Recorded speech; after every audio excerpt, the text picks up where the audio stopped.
ESL Pro League is brought to you in part by Logitech G, Pay Safeguard, Legion Lenovo, Mountain Dew League, and ESEA.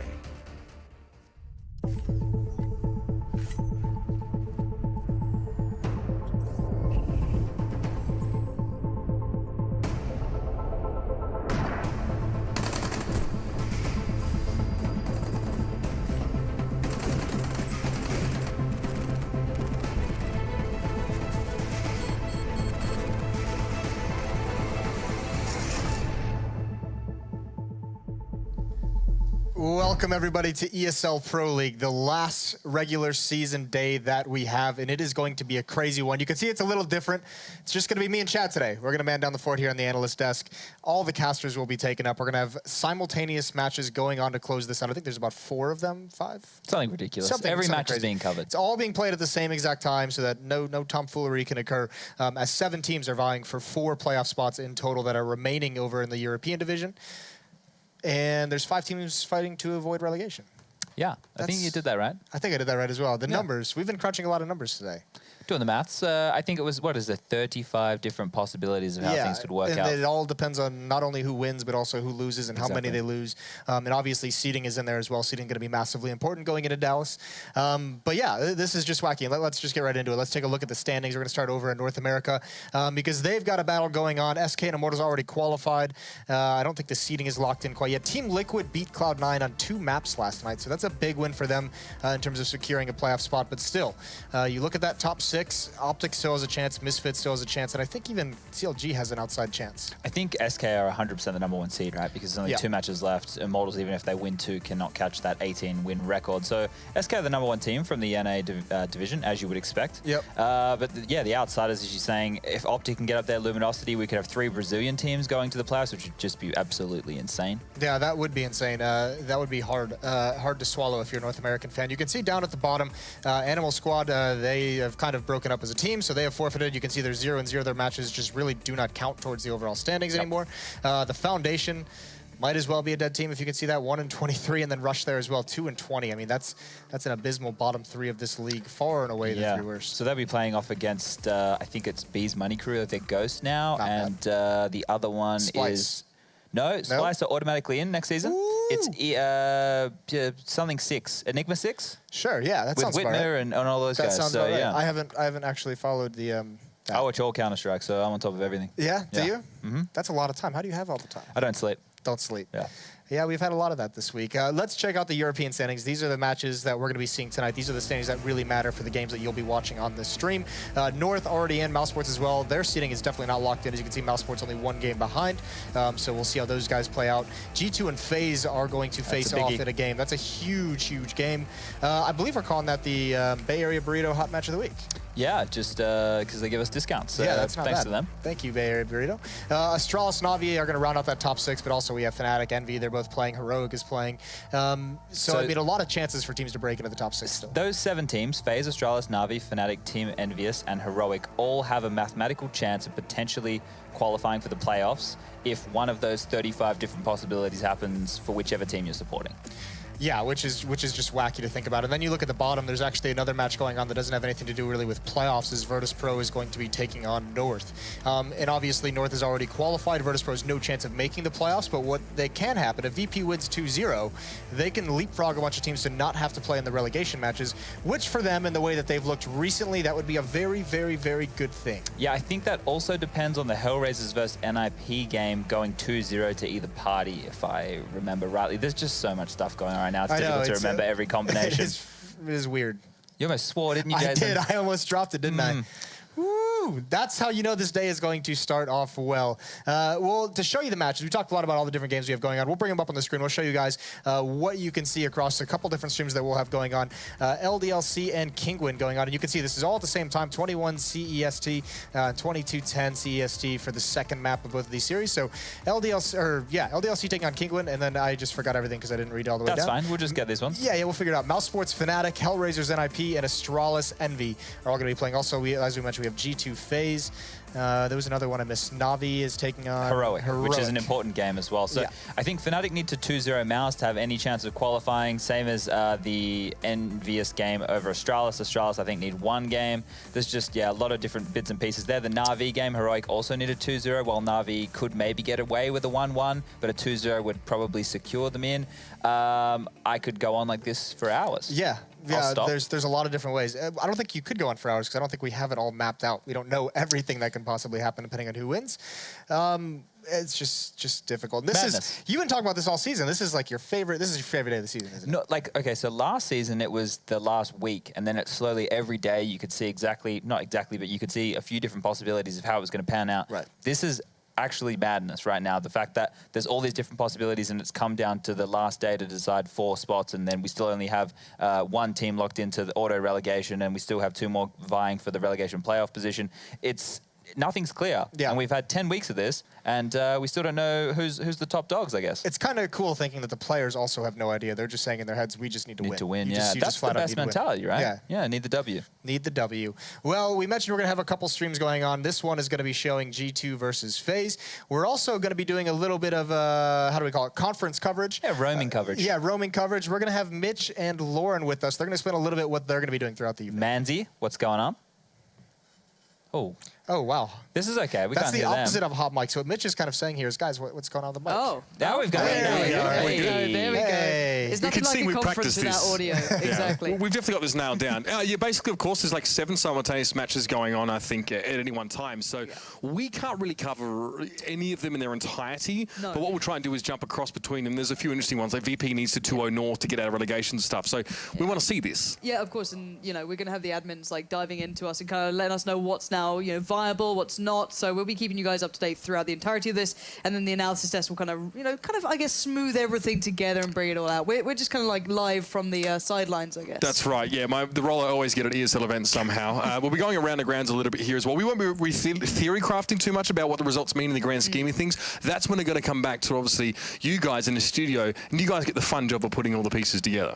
We're used to putting the pieces back together. We've seen you guys struggle at times. Forgot to mention we shipped them to Poland, Flamer. the Poland office for today. Yeah, it's nice out here in Katowice. Yeah, Very it's sunny. actually, no, they lucked out. They've got the air-conditioned studio. We didn't get that. Must be nice, boys. I've been in this studio when it's not air conditioning. It's pretty rough. It gets hot in here. This is hell. Wow.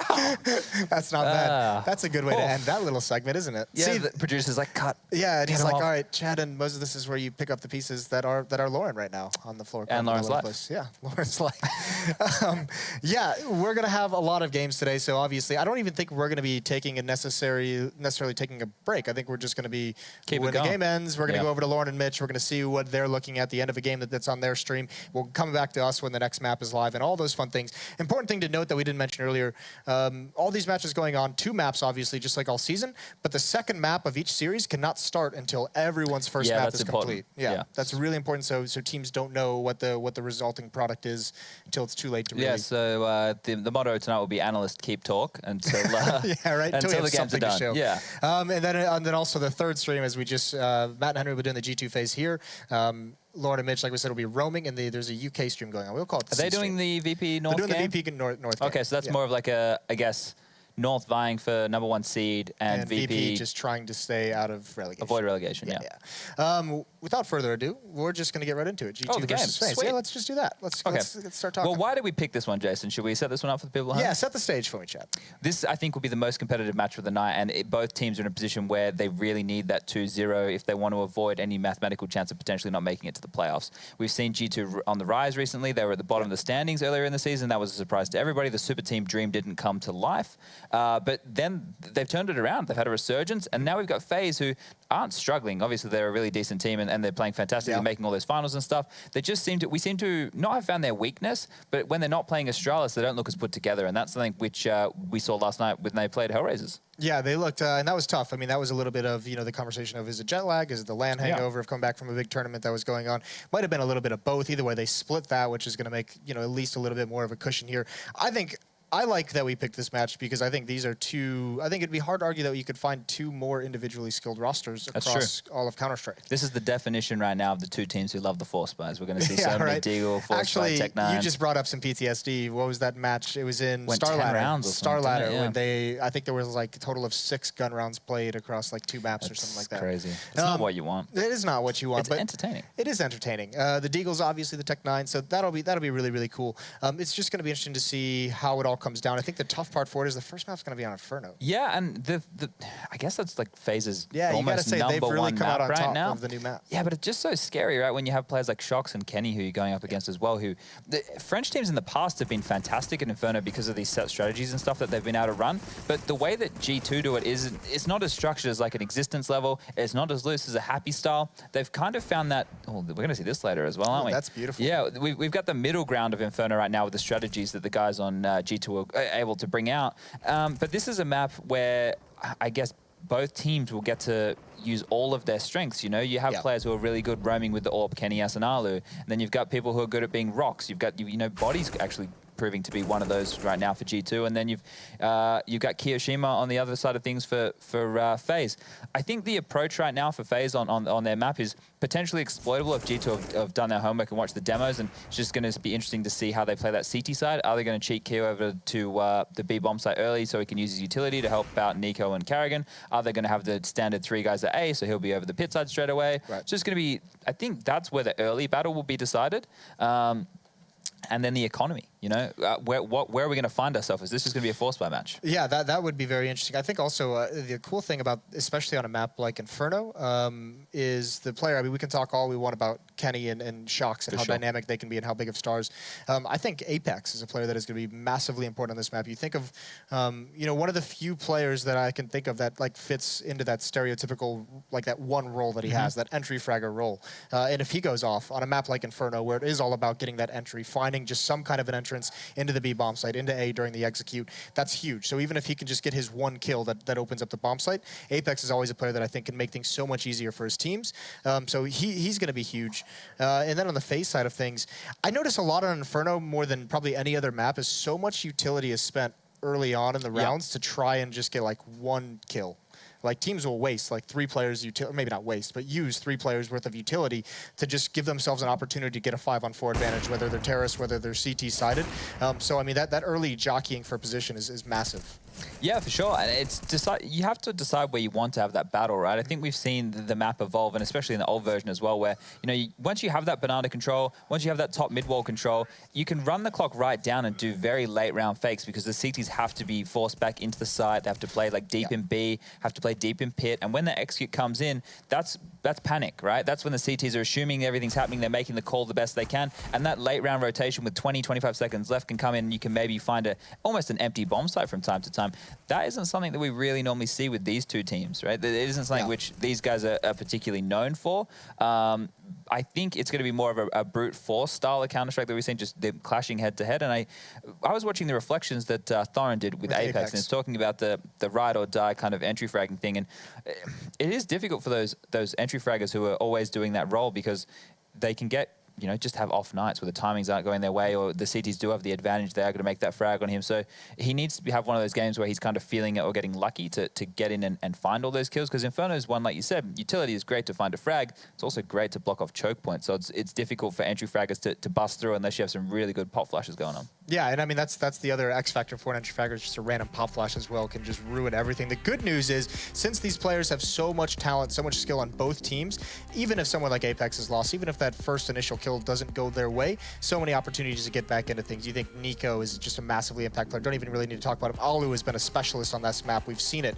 Kiyoshima, Rain has been playing phenomenally. Yeah, the whole last month. Quiet start to the year, and he has been incredible in recent time. They're going to need him to carry along that form right here if they want to, put up a good fight against G2. It's not that they played poorly last night against Hellraisers. Potentially, we talked about what was the LAN hangover that you were talking about. So that could be there. We're definitely feeling it. We came back from the same place as them. But I think going into tonight, they look like they were still fighting yesterday, right? They had those big comebacks. Even though they lost on train, they're able to bring it back on case. They're able to bring that, show a bit of composure and show why they're one of the best teams in the world. And they're definitely going to do that tonight versus G2.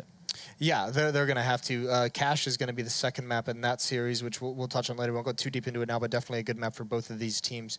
Let's talk a little bit about one of the other matches, just while we have time to kind of waste. My other pick is for the other interesting match of the night would have been the Na'Vi Heroic game, right? It's not necessarily one where you would have expected at the start of the season. We knew that Heroic are a team who are kind of on the rise. Seems like they've simmered off a little bit at the moment. They've had a couple of mixed results, especially at LANs, like tours that didn't even get out of groups. But Na'Vi are another one. Start of the season, red hot, right? We were thinking, geez, these guys are back. They're looking really dangerous. They've also dropped off. And now these two teams are in a chance, if they 2-0 or whatever the situation combination is, they're in a chance to get to those LAN playoffs. So for me, it's interesting because Na'Vi have a chance right now to stand up, to redeem themselves from that tours loss that they had against Misfits and that kind of stuff, and get themselves into a big event like this LAN final, right? Yeah, well, you were probably happy, North Americans. See, that's an unfair stigma I feel has been attributed to me. It's not. I don't just blindly root for every North American team. Okay. I don't blindly root for every Australian team. Exactly. Yeah. See, you should feel my pain a little bit. Okay. That's all I really got there. Yeah, I wasn't particularly happy. It was more disappointing to see a team like Na'Vi. I would much rather have Na'Vi be a mainstay as a team that's going to be dangerous in the top 5 than have a North American team upset them at a tournament. Yeah. So I mean, surprising upset. Obviously, very cool for Misfits. They're going to have to build on that to continue that credibility moving forward. I don't just blindly say these guys are going to be incredible now, but like that's the hard part for me is, much like with Fnatic conversation, how long do we give these super teams? Like G2 at least seems to be on the rise. They've won tours.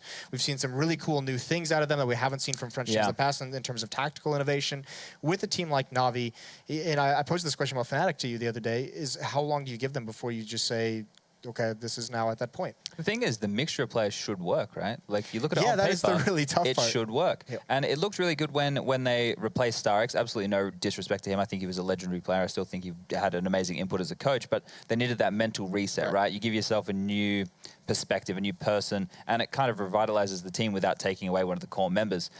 When they added Andy in as he went from analyst to head coach, there was that revitalized Na'Vi. There was I was praising them for those CT sides, right? Much better, so active, and now they've dropped off since there. So I don't know if it's a motivation thing. I hear a lot of murmurs, from time to time about Guardian potentially not putting in the amount of time as he should. And that definitely is going to affect the team when some of the strategies are just completely built around him having an AWP and finding a pick. Right. So I'm not just singling him out. This is stuff that I've heard. I don't know if it's true. I don't know if it's not. But it's just one of those things that maybe they're just not in a right headspace at the moment. But there are a team who we should see. And to really answer your question, I don't know. Maybe they're fine. Just let them keep going. Obviously, with the date where it's at, how deep we're into the year. Obviously, with the major looming as well, I don't think we're not going to see anything until the major. So I think that's really where we're going to have to make judgment for most of these teams. Even G2, despite winning tours, I think that's going to be the real barometer. Will be the major. Same with Fnatic. Same with Na'Vi. Really kind of gauge where they're at. Making this though, I mean, no joke about it. This would be a huge opportunity for Na'Vi to have another big tournament to at least test their chops, see what they've been working with. Yeah. I think with the string of events that we have coming in before the major, especially for these teams who are struggling would be the best way to put it. For Na'Vi to get to this land, it would be good. Maybe they can get some kinks out, and then they definitely have ESL 1 Cologne, I believe they're going to. Same for VP. I know they're not obviously going to make these land finals, but Clash for Cash as well. Yeah, that E-League event that got announced. Yep. So that's another interesting one. But for these guys, I think they need more events to get them back in the swing of things, right? Whereas FaZe, Astralis, SK, they're all showing, they're at the right point at the moment. These guys like playing more events, but they could probably simmer off for a little bit and take a little bit of time off in June. It doesn't seem like that's going to happen. But there's more chance for them to get found out, right? You know what I mean? So for teams like Na'Vi and stuff, they can kind of rebuild. Fnatic is another one. I've been impressed with the way that Fnatic are approaching the game. They've definitely become a lot humbler, and people in the team are understanding that they need to practice more. It's not just, sit there and look at the trophies that you've won as warm-up. It's let's actually practice, let's have strategies. That is pretty epic, though. It's cool. Flush is one of the most badass guys in all of... I love him. But in terms of the way that these teams are all progressing, I always preach the fact that, we still consider them a top 10 team, or, they're rebuilding, or this, that, and the other. But can you consider, because I agree with that sentiment for a lot of teams. Yeah. For a team like Na'Vi that has these players that have competed for championships, I can't possibly say They're top 10. That's good enough. I mean, Yeah. I understand the idea that you can hover on 5, 6 and have a great tournament and win it, but this is a team that should be challenging for tournaments. I mean, they were doing it with one player different.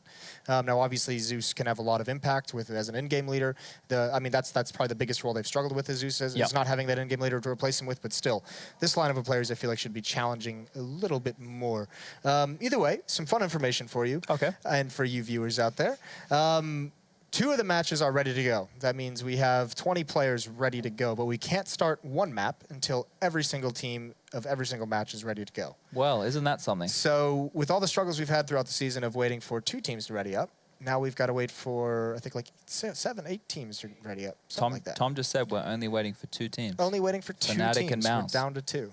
So that's not too bad. That's not too bad. We're getting real close. Yeah. So let's keep filling. Yeah, this is our new. Here's the thing.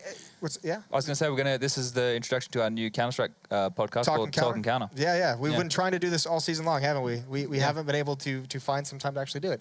Can we bring up the standings one more time, the European standings?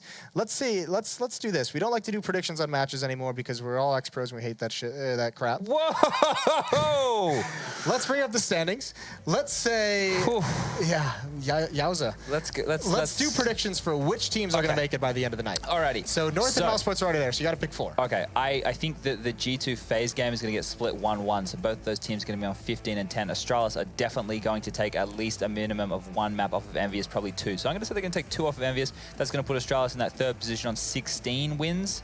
Now we get real icky. We got Na'Vi, Heroic, and we got who's Fnatic playing? Mouse Sports. Fnatic, Mouse. Mouse are looking really good since the addition of Rops. Actually, they've looked really good for the majority of the season, so that's crazy. I feel like scary. this is going to be something where it's basically picking between Na'Vi and Fnatic. Yeah, it has to be, right? I think it has to be between Na'Vi and Fnatic, and that's going to come down to whichever one of these is able to pick up the pieces of their recent, not failures for Fnatic, more so for Na'Vi. Fnatic has kind of just been in that rebuilding process. Yep. Let me quickly just bring up the maps here. This was a really fun exercise until we started looking into the statistics. I want more baseless claims out of Chad. I would like to see. Well, I want both of those teams. Can we make 7? Can we make 7 for? Can we just expand the Europe? playoffs? We'll take 1 away from North America. I like that. Okay, so Heroic Na'Vi is on Overpass. Fnatic Mouse is on Mirage. The second Na'Vi Heroic game is Cobble. I think these maps probably favor Na'Vi. God bless. All right, I think Na'Vi's going to come 6th. Okay, you're going to take Na'Vi to come 6th. Yep. I'm going to take, I'll take the odds on that. I'll go, this might be my last time doing this. I'll ride or die with Fnatic because I've always been the guy who said, I just never bet against Fnatic. That hasn't been the case in recent memory with some of the downturn, but I'll go back to it this time. I'll take G2 FaZe, Astralis, and Fnatic. I hope I'm wrong because I want to see Fnatic rise back up to that kind of top 5 team in the world thing. Yeah. That would be a cool storyline, yeah. wouldn't it? I like Rising those guys. from the ashes. I liked seeing them at the top, and the cool thing is if they were like equally as good as they were in their dominance, I don't think they would dominate the scene. I think it's gotten too deep in terms of how many teams are good, but it would be how many cool matches could we have if that old Fnatic was actually active. Yeah, that's definitely something which would get on. crazy, right? Imagine G2, Fnatic. We've obviously got FaZe, SK, and Astralis right now. That's pretty sick. Top 5. VP come back to form. What do you think of the idea? What do you think of the idea that this trio that SK has, coldzera, Fur, and Phelps? Do you think it's the most dangerous 3 players that we have in Counter-Strike at the moment? Consistently, probably, yeah, right? Like they step up, whereas FaZe have Rain and Nico, and then it depends who's going to help them. Alu would be probably the next go-to, but Kira has big matches in Carrick and can also turn it on. Astralis, you really struggle to pick a consistent star. We always say Device is Mr. Consistent, but he is normally just wrecking, and then it doesn't really matter who comes in below him, right? You don't have a power trio in that team. That's one that does change around a lot. Device's dominance these days doesn't seem as like explosive as other stars that we have. It just seems like he's getting his 2 kills every round, right? That you don't necessarily see all the kills. You don't necessarily like have all the highlight clips of multiple rounds from Device, but he's he's gotten his 1 impact kill in the middle of the round. He's gotten 2 in the next, and that's just kind of how he grinds out his score. So that's actually who else we got? We got VP. Obviously, is any given Sunday for any single player. Well, Snacks is up there, and then just throw 2 in the mix. It's been Pasha. They can all do it, right? That's the crazy thing about that roster. Na'Vi is one that should, on paper, challenge, like in terms of a trio, right? Yeah, like Simple, Guardian. And Flamey. Flamey, yeah. Like, bringing the AWPers into the mix, they're even probably more dynamic, right? Maybe not as clutch as the SK trio, but definitely on paper, they should be I guess, vying, fighting for that power trio, I suppose. But that's not what we've been seeing. So I think it has to be SK. Yeah, yeah. I don't think I can really argue against that. SK, that's a pretty scary trio. North should be kind of not as scary. North just has like that essence to it that they're just like not gonna win anything, don't they? Whoa, I don't have that vibe. You don't have that vibe at all? No. I have them as like Astralis 2.0, like the Astralis before they won. So the like TSM. Yeah, we're like Or it was Astralis just with like Carrigan. North, like everything's good on paper, no reason why this shouldn't be working, and Okay. then just don't win. What Don't- advice do you have for North, Jason? Advice for North. See, that's the hard part. This is what makes them like TSM 2.0 is because it should be working. Yeah, but the thing. I think they're thinking too much. I don't know if it's that. Okay. I think the fact that Config and Magix are still relatively new players to this high level of Counter-Strike, Yeah. they need a longer building phase, and I think what they need to do is sacrifice a bit of time now and put these guys in different positions so they can learn how to play different brands of Have Counter-Strike. a little bit more variety in their play For styles sure. and their positioning. Yeah, I mean, North is a team that I know for a long time, like right after they won Epicenter, like in October of last year. I noticed for like four months after that, like they had players consistently doing the same thing. Like Yeah. MSL was still doing that aggressive in B-Halls and Mirage. Magisk was still pushing down that lower ramp pretty frequently. You knew he was going to be somewhere around there. So yeah, I think with their age and their youngness, if you add a little bit of variety to them, that's going to be dangerous. But still, just something about it. Because I don't know. I think that they have a really good coach, and MSL's in-game leader. I really like the way he approaches the game. I just think they need to teach the players how to play different versions of Counter-Strike or different brands or different positions, that kind of stuff. It's similar to, say, like when Cloud9 goes on a good summer run, right? Or has a good run of events, or maybe even just has one good event. It's because you didn't expect Automatic and Stewie to show up in that way. And then, okay, well, we know they do this. We know they approach the game in this manner. How are we going to counter it? All right, we'll fix that. Next event, they're out in groups. Next event, they're out in the quarters. The thing with European Counter-Strike is, from practicing against them and playing in events, you can do a strategy one round against these guys, and they're They'll already adapt very adapting. quickly, yeah. So even if you have a plan A and everything works with the plan A, and off that plan A, you win the event, like what Cloud9 have done, especially the ESL Pro League Finals last year, right? Brazil. Just Automatic and Stewie going absolutely nuts. It's not going to work 2 events in a row unless these guys can just step up and put up 30, 40 frags every single game, and that's which is not going to happen. Doesn't it's just happen. not going to happen. No. Yeah, and I mean that's also the thing that we harp on this a lot is that teams that appear to have structure. I know analysts generally give a lot of props and a little bit more love to teams that show that they have structure because when all else fails, at least you have that structure to fall back on, and that's one thing that Cloud9 doesn't have or didn't have, still doesn't really have, is when Stewie and Automatic aren't getting their 30, 40 kills. What structure, what kind of plan do they fall back on that can help the other players get involved? And they don't have that quite yet. So that's one reason why I know no one's really too excited about Cloud9. Liquid have been looking good. Liquid have been looking pretty good. Twist is another player in development. Yeah, he is. He really is. And he's been there for a long time. I feel like he was one of like the lost boys of Counter-Strike. That whole TSM lineup at the time, they had that like top 4 at ECS where they... Semphis and Genko, right? Yeah, and I didn't think that team was actually going to necessarily go anywhere long-term consistently wise. Yep. But it was a bummer after that because you'll remember, I think it was like I haven't heard this up, but a couple seasons before that, they dropped out of ESL Pro League and were in Premier, decided not to play that season. Then they had to play another season in Premier and try and get back in. But after that win at ECS, they didn't have any more LAN tournaments they could go to that could actually have them competing. And I feel like players missed a lot of experience. The team missed a lot of experience on that one. Either way, I said we had to hurry it up, and that's because we're finally ready to go live. G2 first phase is going to be coming at you. It's going to be Sadicus. It's going to be Henry G bringing you all the action tonight. Just Henry G. No, he said Sadocus. Oh, did he? Yeah, he did. Okay. Yeah, he put There me you go. first where I belong. Oh, that's part. Well, there you go. So there we go. We are going to be jumping into it. Last night of Pro League whoa. Hi. I'm getting very confused. How are you, Lauren and Mitch? That's insane. I like it. Is this part of the plan?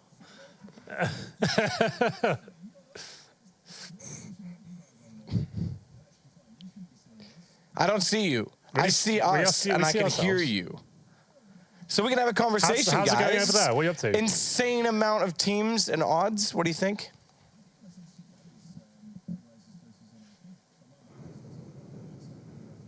I can hear you. It's fine. We can definitely hear you. We can hear Matt tell you that we can hear you.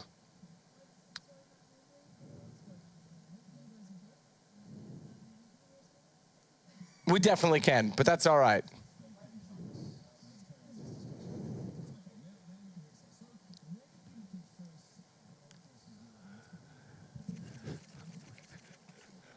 I hear them in my ear, dude. Like, we gotta get rid of them. Like- Just gonna let them talk, because Just- otherwise I'm talking Okay, well, Matthew, it's a bit confusing. We are into it. It's going to be the pistol round here. G2 pushing down middle, and they're going to be actually getting very aggressive here. Kenny S going to be taken down first. Kiyoshima will find him, but Apex fighting back here towards the T-steps. A bit of explosive pistol round here, and it's going to be G2 running away the majority of the frags. But Rain, he's starting to fight back here, but that's all he can do so far. Hopefully they only hear us and not them still, because I can still hear them, Henry, but it is G2 picking up the first pistol. So we follow this game, an important game. Obviously, both these teams a chance to qualify, but there's so many, I think it was 35 combinations. That's ridiculous. Yes, indeed. And this one's the hot match that we got, basically because they're actually going to be in both like in the top 6 right now, but like if you get a 2-0 hit tonight, you're guaranteed to get that green mark on the leaderboard and guarantee yourself a place in the playoffs there. So here we go then. FaZe down with Deagle's Tech 9s, and they've got armor and head armor as well. One smoke to work with, that's for Karrigan. Up against a full array of SMGs here. I'm really not a fan of this buy in general. We've talked about this before a lot, and we'll see whether this actually works out for them. Rain with the first headshot taking down Kenny S. And maybe with a chance to actually convert this round to a victory. MBK back on balcony. He's going to try and push back around. The smoke is out, but Kiyoshima doesn't care. Walks in through it, finds a kill with the pistol. So FaZe, as always, you want to talk about statistics that favor a team, are able to pick up the second round after losing the pistol. How do they do this every single time? Yes, it's just the FaZe kind of calling card now, isn't it? Every single time. Mind you, G2 is good at it as well. Yeah, absolutely. If I'm honest. Well, keeping 5 players alive and you only have Tech 9s and Deagles, that's not bad. And that's why I'm not a big fan of the SMG buys. That's why you want a rifle on either side to anchor it and have the long-range potential, and they've just been overwhelmed there. Do you remember the last time these two teams met? When was that? On land, Star Ladder. Quarterfinal. Ooh, what happened? FaZe won all 6 pistols. Oh, that's right. And it went 3 maps. Yeah. FaZe ended up making the final, winning the event. G2 went down after being dominant in the group stages. Oh, they've managed to recover at least some kills here. 4 in total for G2, saving 2 UMPs as well. Nico trying to take one of them down. Won't do it. So all 5 players drop after when the bomb was planted. They were hunting for kills. They actually managed to win the round, but ultimately G2 farming a lot of cash there. So they can actually force buy and return, and it would actually be pretty powerful. Just to remind you, if you're a new viewer, maybe a G2 fan, after seeing them become victorious over in tours, you get $600 per UMP kill. They actually managed to get a famous 3 UMPs, or 2 UMPs, an M4 and a CZ as well. So here we go then, round number 3. As we'll see, G2 trying to fight back here, answer what FaZe presented in the second round. In terms of a stack, pretty standard so far. One player ready and waiting towards the sandbags position of Banana. He'll be flashed in by his teammate as soon as he gets a sound cue. That's Body. You can see that flashbang set up for him as well. So if he gets any sort of indication of players coming up, that flash comes around and he gets ready to go. There it is. Flash goes in, but decides to not fully commit at this stage. So far, though, FaZe looking for a bit of mid-control. We'll just be holding up, and this could be the unraveling of Apex. Somehow gets away with a dink there. Takes Rain down to 9 HP. 9 HP indeed. Still a chance in this for G2, therefore, to respond to the last round. Kenny gets absolutely obliterated by Alu. It's Body and MBK that fire inside of the smoke and take down both Kyo and Rain. Alu gets one better, but MBK's brought this to an advantage. Now it's AK3 on the map in the round. 2 in the hands of the terrorists that will try and pull this all together. Good shot from Karrigan just before the flash landed as well. As Nico tries to go back and cut off both, has the information for his teammate that they're both there coming up from the arch side, but couldn't do anything of it. Karrigan's going to use the information wisely, though. Finds the first kill. Spot Shocks his shoulder, fires in a little bit early, and Shocks, he starts to pedal in around the site. Karrigan's waiting for it as well. Knows he's likely to go behind the pillar. He's going to chase and force the issue as the Molotov goes down, and Karrigan's done it for FaZe. Big round there by Karrigan. 2v1 situation as well. Held his nerve. Shoxy looking a bit overwhelmed. You can see that. UMP as well. Up against Karrigan full 100 HP, and he only had 40 himself. Tries to do what he can with the incendiary. Didn't work out for him. And FaZe managed to deny the force buy for G2 there. Sort of shotgun coming in for Kiyoshima. He normally takes that towards apartments. It's one of those maps. I guess the only map we really see it on is Cobblestone, and this sometimes is obviously going towards that apartments position, trying to take out some close-range headshots, especially against the unarmored players. You've got to do a relatively good job in that respect. He'll make his way towards that apartments position. Now, MBK waiting for him. So, FaZe, after losing the pistol, in a great position here. Kiyoshima with the sawn off, manages to get the first kill. Wow. That's quite good from Kyo. Stuck with it. Yeah. Goes on to 9 HP, but it's fine. It's $100 in the bag, and they'll go towards B at this point. 4 players sticking together, and it's Body and his teammate Shox, I believe, actually in the new box, but they haven't really got much to work with. The old bait and switch. Can Shoxy maybe find 1 kill here? He certainly can. That's not bad. Not bad at all. Bomb's temporarily dropped as well, which means they have to challenge. He's done decent damage on Danique. Take that back. He did 1 shot of damage. It looked like he hit him twice, but he's only down to 77. MBK is going to take out Kiyoshima. That'll allow a rotation to come in a little bit more swiftly. They've only picked up the shotgun. Unfortunately, that's all NBK has to, back to the P250 for range. Has to work with through the flames. Caught by Ali before he gets to the other side of them. And it's FaZe that go up 3-1. Yeah, that was looking like a very promising round for FaZe there. Kiyoshima finding that early kill towards the apartments position.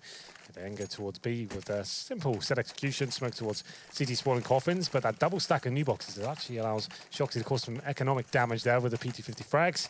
3-1 for FaZe, important round here. No one really established. You can see after winning 3 rounds in a row, FaZe still very limited. Look at that. They actually haven't much at all left after the reinvestments. No orbs on either side. G2 will be aiming for that double orb setup we've seen so many times on this particular map. For now, though, 5 and 4s. 1 player over Kid as well. So whoever wins this round is almost certainly going to be Eco. MBK boosted on towards Quad.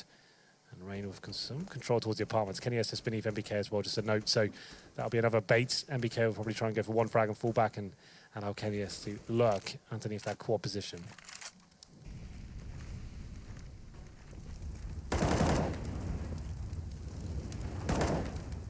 Body trying to spray in still.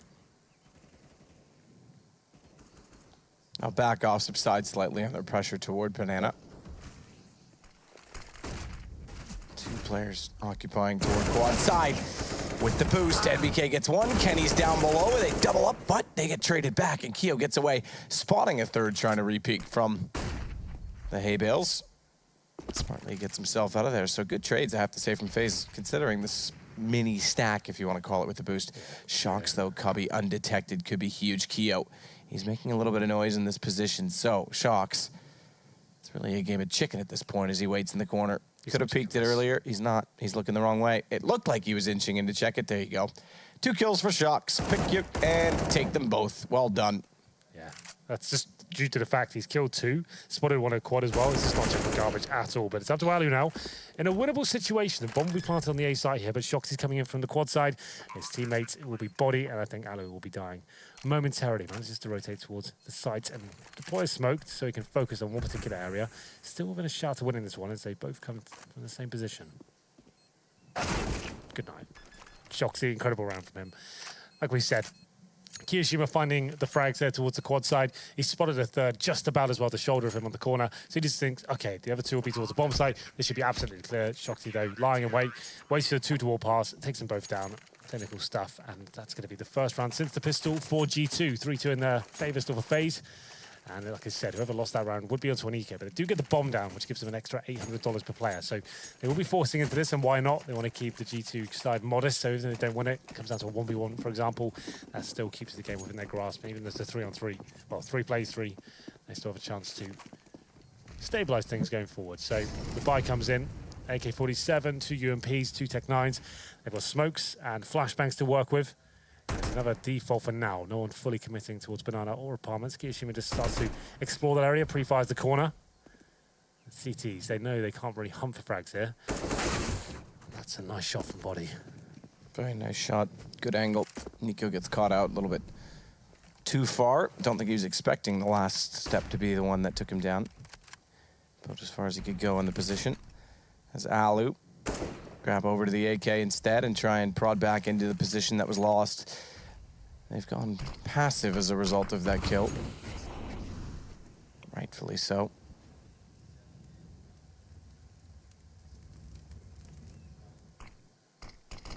Smoke off is terrible, to be fair. Yeah. Alu's going to go straight through that. That smoke down, Alu says, that's my advantage. I'm going. And they are in, but Shox gets 1, holds down the trigger, finds 2, 3rd in the air, and somehow Keo, SMG, UMP, able to get the kill with it. Yeah. 7 HP, though, they're going to push him back in return. Kenny not quite able to get through, doesn't want to give himself away, and it would make it a 2 versus 2. So he backs off for now as MBK gets a lot closer. Kiyoshima stays to the corner, flashes high in the sky, won't fully blind MBK, but it discourages him ever so slightly. He knows he's in the corner. Another jump shot with a UMP. It's the new trend. Why not? Well, yeah, like he said, Kenny S making the right decision there. Had the option to push through the smoke, try and deny the plant coming in, but he wants to wait for the rotations to come in. Like he said, if he goes down, that makes things very possible for FaZe. Waits for his teammates to come in. They take it together. Not really much he could do at that point. Coming from the garden position and towards CT spawn as well. Smoke goes down, and they manage to pick up round number 3. FaZe. One planted, but after losing 2 in a row, they will be onto an eco this time. Bit of a partial buy. Rainer with head armor and a Tech 9, Deagles, PT50s, no grenades. This should be a guaranteed round for G2. Always said that with bated breath, like you said. FaZe are amazing with the pistols in general. Alu goes very fast towards the top of B, but he actually gets a nade in the face. He'll be punished. Body waiting in the sandbags this time. Finds the first kill. That's enough work done. Can just fall back at this point, but looks like he maybe wants a little bit more. I want more, Henry. You always do. I want... Oh, it's true. You can't... It's a bit of greed. One of my 7 deadly sins. I possess all 7. But I want more Pro League. We're going to get it in Dallas. We don't know who we're going to have there with us. G2 could be one of them. FaZe could be one of them. G2 took 2. FaZe took 2 back. Yeah. I like how Keo tries to hold that with a deagle. Ambitious. We'll go back to Banana, late on arrival to the position. Apex ready for it. It's Nico, though, that they've got to go against, and that's tantalizing for Nico to clutch it. A 1 versus 2. Reads it right on the timings, but unfortunately didn't give himself much to work with on his angle. It's scary there. Nico in a 3 versus 1. You always think it's possible, especially when he finds the first kill as well. Didn't have the armor to work with, so as soon as one bullet touches him, that aim punch comes into play. Taken down, so a difficult round for overall for G2. It does come down to just 2 players surviving, but still managed to win it. 4-3, certainly still a CT-sided map. Now the orbs starting to come into play. Kenny S with a decent spawn as well. This is the battle I'm looking forward to, Matt. The fact that Kenny S and Alu, 2 of the best Inferno AWPers right now. I'd say Alu just about beats Kenny S in terms of consistency. I'm not being completely... In terms of aggression, I think he does. Yeah, like on the Which CT sounds side. bizarre. Yeah, so this one, obviously, Kenny S does have the advantage being the CT AWPer here. Spots a couple towards the C steps. What is that smoky deploy? That's kind of cool. And now gives himself a chance to try and find that first pick of the bridge. But Kiyoshi is waiting for it, and it's going to be Volley surely going down at this point as well, but somehow manages to get a frag. Still the man advantage lies towards FaZe. Not for long, though. Shox is getting involved, 3 on 3. 3 on 3. Kiyoshima going back through the underpass, going to go to alt mid. No one inside of the boiler to watch that off. But it is going to be a single player on A, so if they do spread the mids and try and take over top, it could be a tough order for NBK. Push down, Alu, tagged up slightly. It's going to give them information that they're not fully inside of Banana. No rotation off of that yet. Okay, there it is. I was expecting that. Yeah, well, this makes sense now. Still a minute to play with. NBK towards the trash position once again. So they will be finishing up towards A. Apex started to realize it, and Shoxy as well. He's taking a bit of a gamble. Coming over, they've got some sort of indication it's going to be an A-sided attack. It is certainly going to finish that, and NBK, what a peek that was. Takes down Alu, and still funneling towards A. So the Apex, I was about to say with the easy frag, can't land it just yet. Battling towards the pit position. No frags coming in as of yet. Trying desperately as Kyo to defend his teammate, planting the bomb range, 16 HP. They get it down. He'll re-smoke library. Best smoke post plant you can utilize on the A site, but a shot through and rain down. Kyo nowhere really to hide as NBK was clearly going to check pit. G2's going to pick up around 5, so they've won the pistol, lost the second round, which then led to 2 more, and then they've won 4 since then. Imagine they didn't give up that second round. Yeah, they've looked dominant in the gun rounds, really. All recovered, but still the bomb keeps going down for FaZe. 4 times in a row the bomb's been planted, so they can keep buying here. Still with the AWP as well, it's going to be on the back of Alu. No double AWP set up as of yet, so watch out for G2. It'll be Kenny S and Shoxy. Quite a formidable duo, but it was amazing when the map first came out and this team was just forming and arriving at the style out of group stages. That's where they really showed us how powerful it was, but now it's been known for a while. I think it has been shut down. It's not as OP as it once was. We'll see what happens there. Round number 9. Full bar on either side. Alu, his position for now is T-step, seeing if Kenny S likes to try and challenge him. 3 players towards B for now. Body backed up by Shoxy and Apex. Apex is going to be falling back momentarily. We'll see what happens. Apex boosted up. Maybe a set piece here. We haven't seen much of that from the FaZe side. Lots of defaults and just taking map control. Can do lots of set smokes on this one. Shocks. Rotating over. Smoke down the top mid's waiting to try and get the Molotov down to hold them off instead. Very straightforward from FaZe. No dominant side, I guess you could say, in terms of where they want to put pressure on early. They haven't gone to banana overly or top middle overly. They've been splitting it out pretty much 3-2 every time in their default. And MBK's caught Kiyoshima out after he got aggressive inside of the apartments and backed off. He was still trying to hold the angle. It was quite impressive, actually, that MBK's able to take that so quickly. But now it's Nico to go to the other side of the map as a result, walking in completely dry, stack up on the flowers. There's 3 players here. No chance Nico gets away with this. And I was going to say, if he gets the second kill, he's done very well. As it's all G2. Again, you say dominant in the gun rounds. Looking to be the same here. Double stack toward Pit. Should be perfect. MBK gets a little bit antsy, I guess you could say. Fires in a little bit too soon. But Apex catches off Alu. Kerrigan goes down. 5 plants in a row still. So they can keep on buying. They get a $3,400 and the 800 on top of that. So that's money coming in once again. Alu could actually get dropped and all. I don't think that will happen. They'll probably get 5 AKs. But G2 can't break the money of FaZe just yet. Very close rounds coming in. Apex though, $10,000. Kenny S, 3K. Shoxy's dropped a weapon. There's the double orb setup. We are waiting for it. And now this is where G2 start firing on all cylinders. Shoxy normally holding the line at the B site. Once he gets established in the car position, they can leave him there, allowing them to have 4 players a day.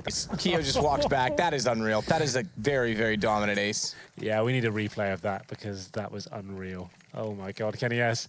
It looked like he was out of position. He was going to get 1 kill and go down, but the double kill comes in and saves him. Ends up getting an ace as well. Not too bad at all. Kenny S arriving in emphatic fashion there when the double orb setup is deployed. He's got the best spawn available once again. Let's keep the camera on Kenny S for now and see whether he wants to take down a kill towards T-steps. I'm sure he does.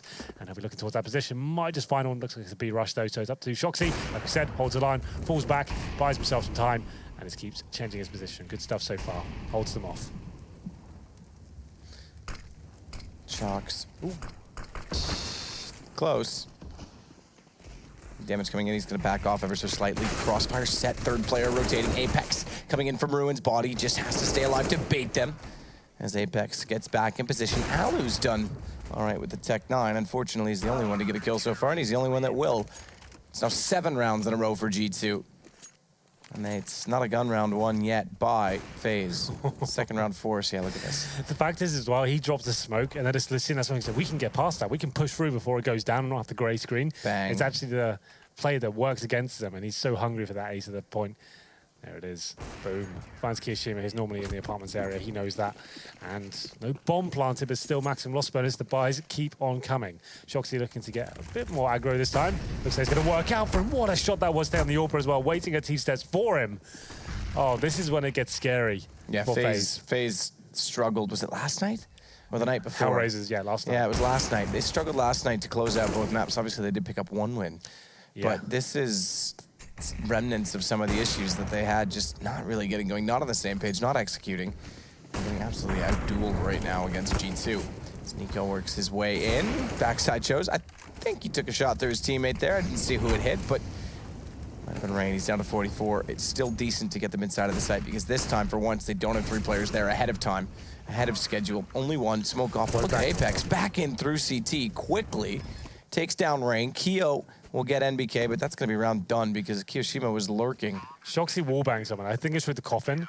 I was getting excited. I thought it might be in the stained glass wallbang to deny the plant, but I'm going to say it was the coffin. That stained glass one is very rare indeed. Another round for G2. They have run away with this. I think that's going to be 8 rounds in a row. It is indeed. After going down 3-1, they've bounced back. The double orb setup looks perfect for them.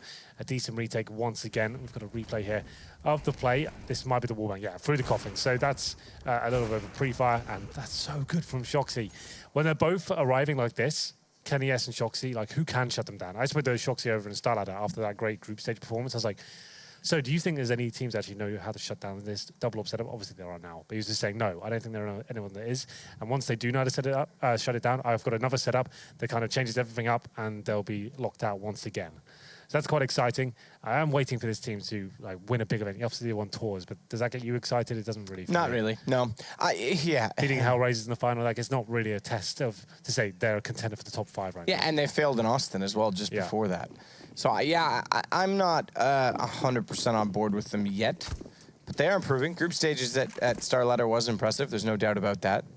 Whereas FaZe, you cannot doubt, is #2 in the world right now. And some may even say they're better than Astralis head-to-head because they are 2-1 against them now. guess you got SK in the mix as well. SK is going to come back for sure.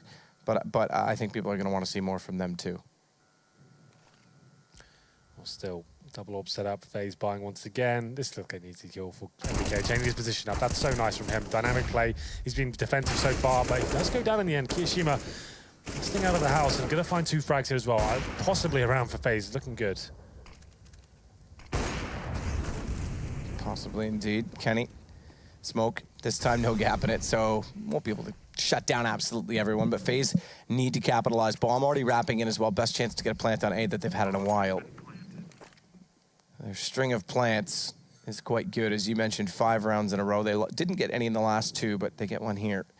Or sorry, they did get one in the last. They didn't get in the 2 previous, so 2 of the last 3.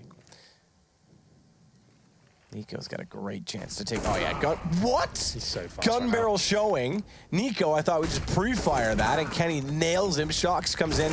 Alu's in no man's land. He walks out to take the fight, and the best chance they had gone, just like that. This is just G2 on another level tonight. I haven't seen them play like this in quite a while. Just the fact that everyone's hitting shots, this double orb combo. If Shoxy and Kenny S are in 5th gear, you're in a lot of trouble, and FaZe are feeding it right now. To be fair, as they discussed on the analyst desk, right, they still have that kind of LAN hangover. I know I'm still feeling it, that kind of jet lag. I wouldn't be able to play it 100% right now. And FaZe, this is not the same team we're used to seeing. Getting to finals at events are all looking quite poor. Rain and Nico at the bottom of the scoreboard, man. How rare is that? That shouldn't be happening, right? Kiyoshima, yeah, he's a very decent player right now, but he's sort of mid-table. That should be Rain and Nico at the very top, carrying them at some points, and they just can't get going here whatsoever. But another plant, another buy comes in. 10-3 after being out 3-1. This is looking quite desperate now for the FaZe clan. But still, even if they get 12-3, like we always say in Pro League, that's normally enough. You know, it's not a problem. Yeah, 12-3 always dictates a win, right? Except in this case, I would say that it's even more of a struggle because they've yet to win a gun round. But you're right. Is jet lag the factor? I'm still feeling remnants of it. I still feel like I've been on a planet. Yeah. So. I don't know if I go that far tonight. The first night, oh my God, that was the worst I've ever been in studio. There was some nights at PGL when I was falling asleep almost at casting. That was the worst I've had. Last night, not great. Tonight, we'll see how we go. Maybe I'll dig into a Red Bull for the first time in like a year. Which one's the best these days? What one's all the ones the kids are drinking? The red one. Yeah. Okay. Cranberry. The Red Bull. The Red Bull. Wow, another kill for Shoxy. I think Kenny S is already on 23 kills after 13 rounds. That's absolutely insane. Well, Body doing significant damage. It's still a 5-on-4 and another nade coming in. Nico's taking down to 38 HP. An incendiary checked at his feet. That's going to funnel him towards the A side. They have got mid control at this stage as well. But what can they really do with him? I'm not so sure. 30 seconds. And at this point, GTs need to trade frags. Just hold up in crossfires, and there's the boost for the AWPer. It's looking a bit sloppy though. There's no reason to face him. Let's make them come to the bomb set. The time ticking away. This is perfect. Flashbangs coming in. Kenny S has let one slip by, but it doesn't matter. Good communication means they find the frag, and with 15 seconds remaining, they have to go towards quad here. Apex, 1 kill, should secure the round. There it is, bomb down as well. Kenny found by Alu though. That does give them a slight chance because if they get Apex, can they get the bomb in time? Nope, not even close. They'd have to get both kills as well because inside of the site, it wasn't just Apex they had to worry about. So yeah, round down indeed. And 11-3. Yet to win a gun round. We go to round 15. They may not win one at all because they're on 3 UMPs and 2 AKs. Triple AWP set up to finish it off. Apex, not an AWPer. That may give them a chance. Yeah, there we go. I was going to say that might give them. I think what happened is Kenny lost his AWP. Obviously, oh, they did have it. No, they made sure it's gone. Kenny lost his AWP. And I think someone said, I'll just buy you one because they all have money. And then 2 of them ended up buying one. Well, Kenny S looking towards second mid this time. No one there. It's a banana rush to finish things off. Shoxy, another easy kill for him. This is looking monstrous now for the French side. Good lord, Shoxy. It is going to be, MBK killing Shocks. That'll give them a bit of a chance, but it is going to be G2 easily dominating the round. FaZe have fallen off the deep end in this game, I'm afraid. 12-3 in a very, very convincing fashion for G2 on decision night as well. The last night of the league, FaZe, that's going to hurt them because remember, there's so many possibilities, and I don't even want to say, but are they even going to qualify, Henry? We'll find out. Well, we still have a break. Like we said, 12-3. Still a chance to bounce back. Do not go anywhere. We're back to the second half.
Well, we are going to get back underway. Jumping in. Apologies for the start. I just want to clarify. We heard both casters from the other stream in our ear because they're both we're running off the same analyst desk. I wasn't sure if you guys could hear them on the stream, and I didn't want to talk over them and make it even more confusing for everyone. So if you only heard one side of the conversation, I'm not crazy and I don't talk to myself. I promise. At least not tonight. I do in the shower sometimes. No, to be fair, you do talk to yourself quite a lot. Do I? Yeah, when you're playing computer games as well. Oh, yeah, but that's just like my own entertainment. Yeah. But like, it's quite entertaining to watch you play computer games. No, it's definitely not. Just talking to yourself away. I kind of like it. Well, but it's fine. Sometimes Jaden's listening. I've just gotten used to that, okay? Well, if you are just joining us, it's 12-3. What a performance that was from the CT side of G2. They win this pistol. That pretty much spells GG, but you never know. 12-3 is not an open shut case. We'll see what happens there. I'll have a look at the buy for the T side first. 4 sets of armor for them. MBK with a cheeky little deagle there. Not often seen on Inferno, but we'll have a look at the FaZe buy as well. Carrigan with the smoke and diffuse kit, and his teammates has 4 sets of armor. So G2 pick this up. Game's pretty much over. Carrigan, leave the chickens alone. Yeah. Friendly chickens. Yeah, maybe he's hungry. Body. There it is. That was some T-steps as well. That is pretty unreal. All the way to top mid. I was going to say Body's about to clear out sandbags and they'll go over toward B, but that's going to discourage. Now they have time to wait as well. Getting that kill, they can slow the pace and let the CTs react. Yeah, they have to now. They have to work out, okay, do we need to rotate one off B? Is this going to be an A commitment? So far, it's holding in a 2-2. I guess that makes sense. But here's the reaction coming in right now. Nico will have 2 terrorists on the other side. Pushes it round. Oh, that's a nice shot to recover, though. And he might get back as well. He actually does. It's looking very good indeed. Body getting Nico. Okay. Body getting Carrigan. Body potentially going back to get Rain. Kenny's the first in line. Body's going to plant the bomb instead. It's Rain that gets a number of shots in. And the kill on arrival. Needs to get a headshot immediately. Body's going to stay on the ledge as well, making a harder angle. Rain makes no mistake on it, but Kenny gets it back in return with the deagle. And it's gone to Keo in a 1 versus 2 to save any chance, perhaps, back into the game if they win the next round after this. As they did in the first half. Maybe there's more in it, but Apex makes sure that this one is certainly done. It's so satisfying to hear the deagle headshot against unarmored opponents. In the pistol round especially, it's so cool to watch. So MBK opening things up from T-steps. He's waiting for Alu to have a look down, get a bit of information for his teammates there, gets his head blown off, and Kenny S finds the deagle as well. He gets a secondary kill towards City Spawn. The retake can't happen. It has to be a force buy here from FaZe. They have to go all in here. There's no choice. You normally criticize Alu for maybe force buying a little bit too much, but I think this time it's justified. CZs, a deagle, and Rain on the 5-7. We'll see whether they can maybe get back at this one. Very good with the pistols like we saw in the first half. But for now, Nico takes a bit of damage, down to 25 now, and he's going to be punished for that as well. Nico, one of the world's best deaglers for sure, one of the world's best players in general. He's very good at that weapon, can't get anything done. So a little smoke there from Carrigan. He'll be found as well, presumably by Body. Doesn't quite land the shot just yet, but takes himself down to, oh no, 0 HP. So 5 on 3. Don't need to overcommit. Sure, you get 2 kills with Banana, but that could be a stack. You don't just want to assume and run in there and find yourself in a crossfire. So just hold up and maybe get some more map control and see what Rain can do here. Nade down. Body's going to cop the most of that. In fact, yeah, touchdown. 55. 55. He's going to back off as Rain has the smoke delivery.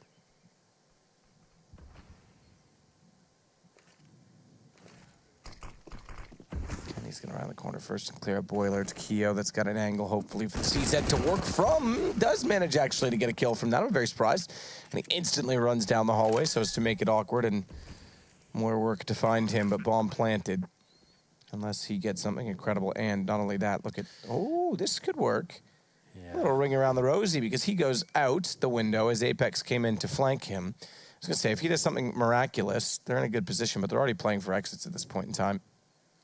Rain's gone, head armor, and a 5-7. And Keo thinks he's got a chance to get away from there. He's gravely mistaken.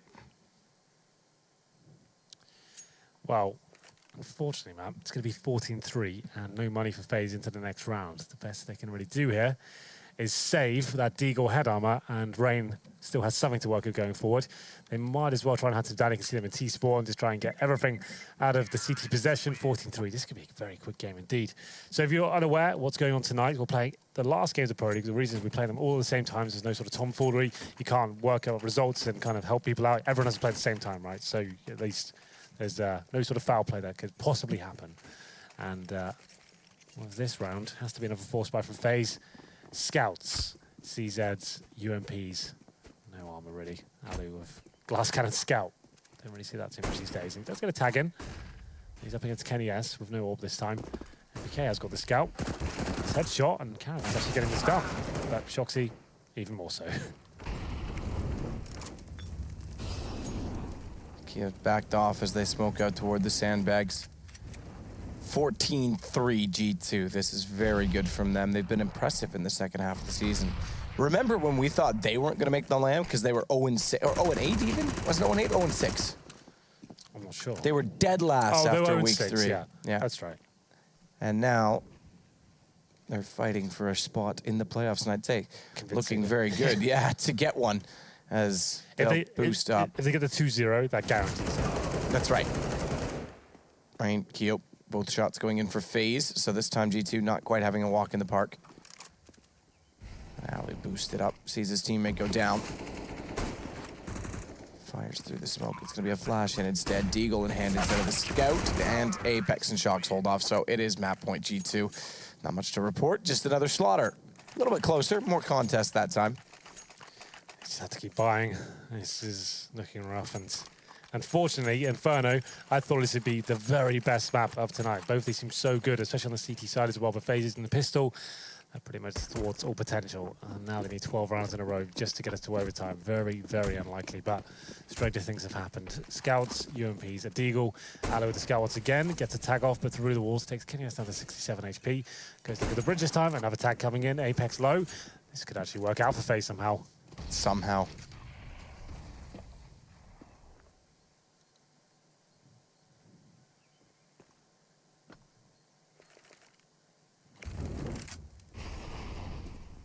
Body waiting to look over to the left side. It's going to clear out. Slow process. Fires the bike. Pre-fires. I don't know if he saw him or that was a straight pre-fire because everyone knows the angle. It was very accurate. So was that from Alu. As the scout takes the head clean off and he gets another shot on Apex. Not quite a headshot, but 5 staying alive. FaZe finally get around. Yeah. Alu getting so many tags to start around. It's their first 3 in total. 14 rounds? Yeah. Yeah, absolutely.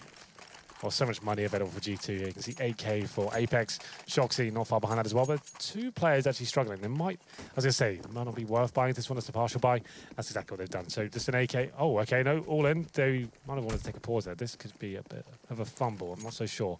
So they get a scout, an AWP, UMP, AKs, and a CZ. Bit of a mishmash buy, but if anyone was going to open up the round, it'd be Kenny S in the form he's in right now.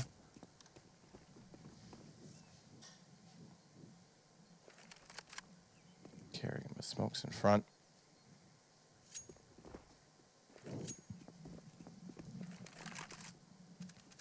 Kenny.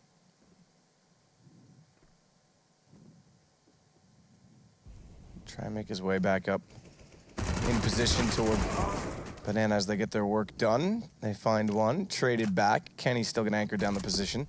He's actually going to get his way into the tree instead, which when Nico gets toward Carr could be a problem. Smoke dissipates.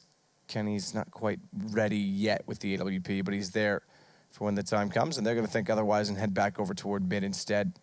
They'll never see each other on the opposite side of the smoke. And a 3-man setup. toward A. As MBK goes back in. Well, for now, 4-4, and Kenny takes a bit of damage there as well. FaZe trying to hold on for this first map, but Apex gets a kill. Atalu going down, it's going to be a pincer on towards the A site. Kiyashima now with Rain, trying to hold off, but it looks like this one might be done. It's Rain now who has to go absolutely wild. He finds 2 frags, and that could be enough. Nico now, one of the world's best. 15 seconds remaining up against 2 low HP players from G2. Nico trying to find Apex. Good shot. But Kenny gets him back on an immediate trade. So 7 seconds. Nico does deny the plant, but they still manage the kill and therefore take the game. Yeah, difficult to get excited about that one. On paper, this is the hot match of the week, Matt. We thought this would be an amazing map and to go the full distance, maybe even overtime. But after getting 3-1 up, FaZe just got overwhelmed in the gun runs there. Similar performance as what we saw last night. They just couldn't really arrive. And Kenny S, what a match that was from him. Shoxy as well, once that double orb combo came out, was just so overwhelming, stifling the T's, and it seemed like they had no idea how to shut it down, and GT run away with it. Both pistols going in their favor. FaZe managed to get the force by working in the second round, but after that, that was pretty much all they had in the tank. Well, it's a long night of matches, but it might be quick on this one. It's going to go back over to the analyst desk. Between it, we've got things started off. I can't imagine any other game is done yet, guys. You would think not, Matthew, but it does seem like some are getting close. But obviously, Shock's making quick work of FaZe there. Just in case you're not having 10 monitors and watching every single match, to run out some of the scores we have going so far. Obviously, G2 beats FaZe 16-4. We just saw that. North is looking to beat Virtus.pro by a similar scoreline. It's currently 15-4 at the moment in favor of North.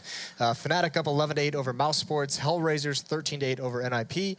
And Astralis 11-7 over Envy. And LDLC is beating England as well. The standout one there is VP losing the map to North means that VP will have to play off in relegation next week. Yeah.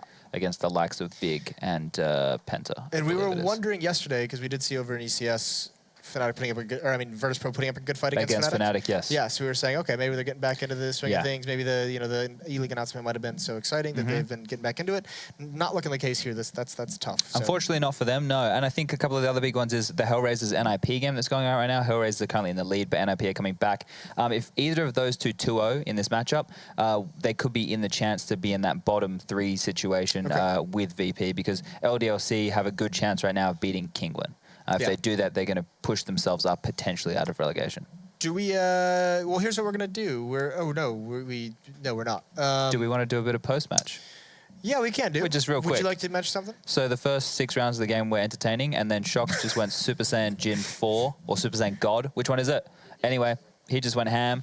30 frags, 9 deaths, got everything done. We even saw Kenny with that ore pace in mid. It's pretty nice, pushing through the smokes. Chasing down the last one. Well, here's some cool things. I like cool things. We're actually going to go, we're going to head over to Lauren and Mitch, I believe, and check out the end of VP North. Lovely. That's going to be lovely. Against G2. That was 16-4 over on Inferno. So, yeah, a bit of a one-sided affair on that one. And as we speak, MSL looking for opportunities over by B. Flash comes out, well played. And the point by Snacks, not overly fast. Good position as well coming through for Taz, just over by Nubox. Does get traded though, but the response comes back. So again, even though North are doing a little bit of damage here and there, it's being kept in check. And they're spending a bit of money on these rounds. Eventually, if it goes at this rate, the round loss bonus is going to be sufficient for them to work back in with something a little bit more. They were hoping just to try and steal it away from VP there. So even though this does look like a little bit of a comeback, we might have to start looking towards that other game just to keep it in check. You'll imagine the North will grind that out unless something miraculous happens. But we've got to see the other side of the coin.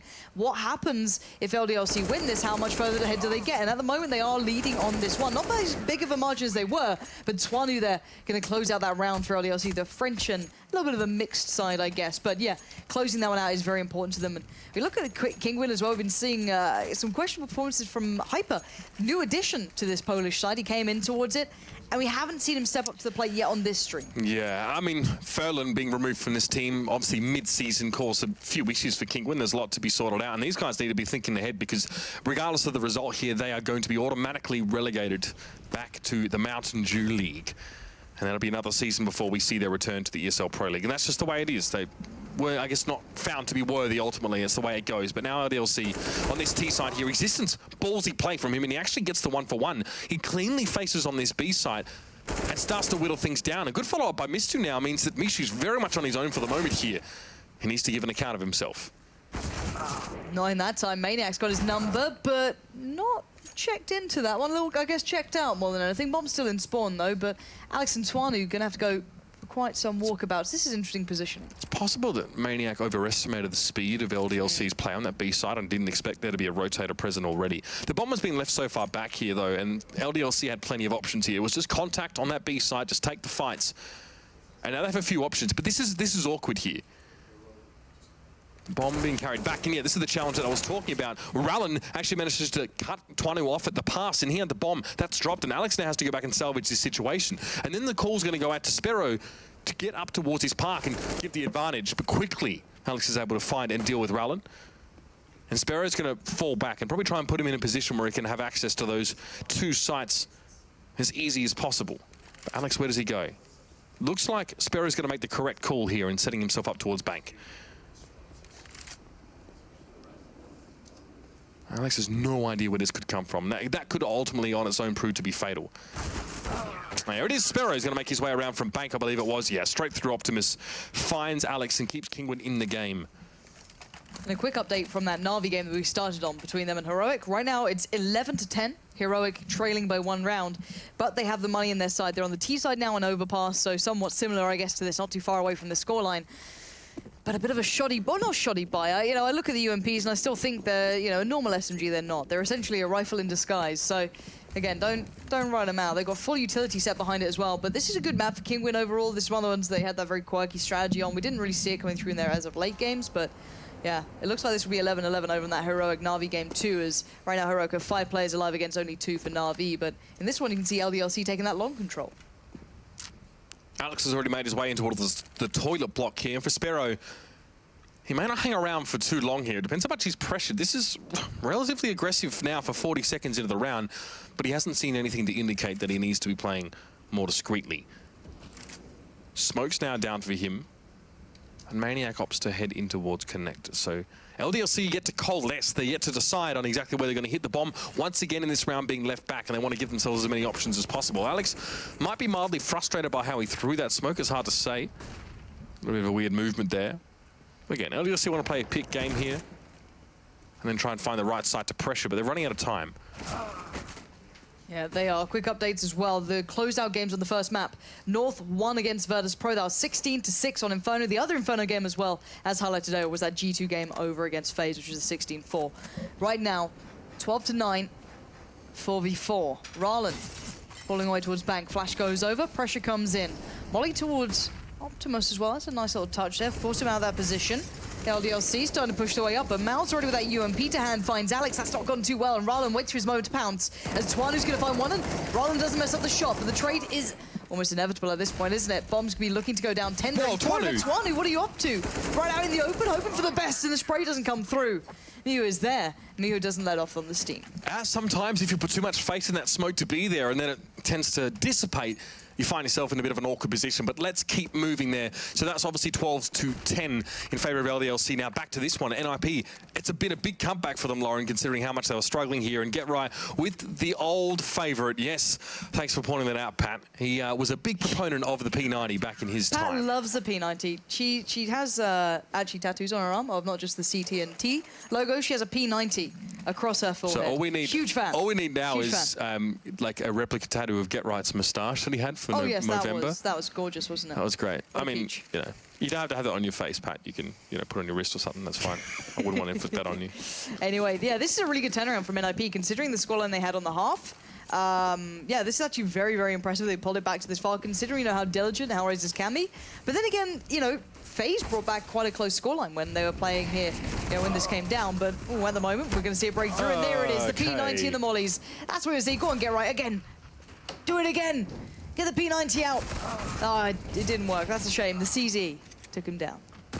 Regardless, for NIP, this is a pivotal round. It's where they start to bring things back, and Hellraisers weren't able to do too much about it. It is actually quite devastating if you get caught in a molly, if you jump into one or whatever, and then some bloke on the other side of the smoke who's spraying through, because obviously it affects your movement speed so much that you can often just fall to it in general. That's why the old grenade molly combo was pretty nasty for that exact reason. Even if you're not taking full damage from it, it can still hamper you. But Hellraisers buy back into this round. They've got everything they need and set Fox back on that AWP. And Get Right is, I love that wallbang. Who was it? Guardian. We saw pull that one out. Guardian did it, and that just kind of blew our minds. I reckon they're going to find Zero. That's a nice little shout there. Good bit of aggression coming through from him. Garrett's actually got a nice P90. That's what upsets me even more. Good stuff. Angel having none of it. And now 4v4. And I remember talking to Get Right about this during that Dubai event we did. And they actually believed wholeheartedly in it, but right now, Dead Fox going to remind him, not a good plan here. Freiburg falls as well. It's a big investment for an SMG, Lauren. That's the reality of it. When you can get a UMP, I don't know.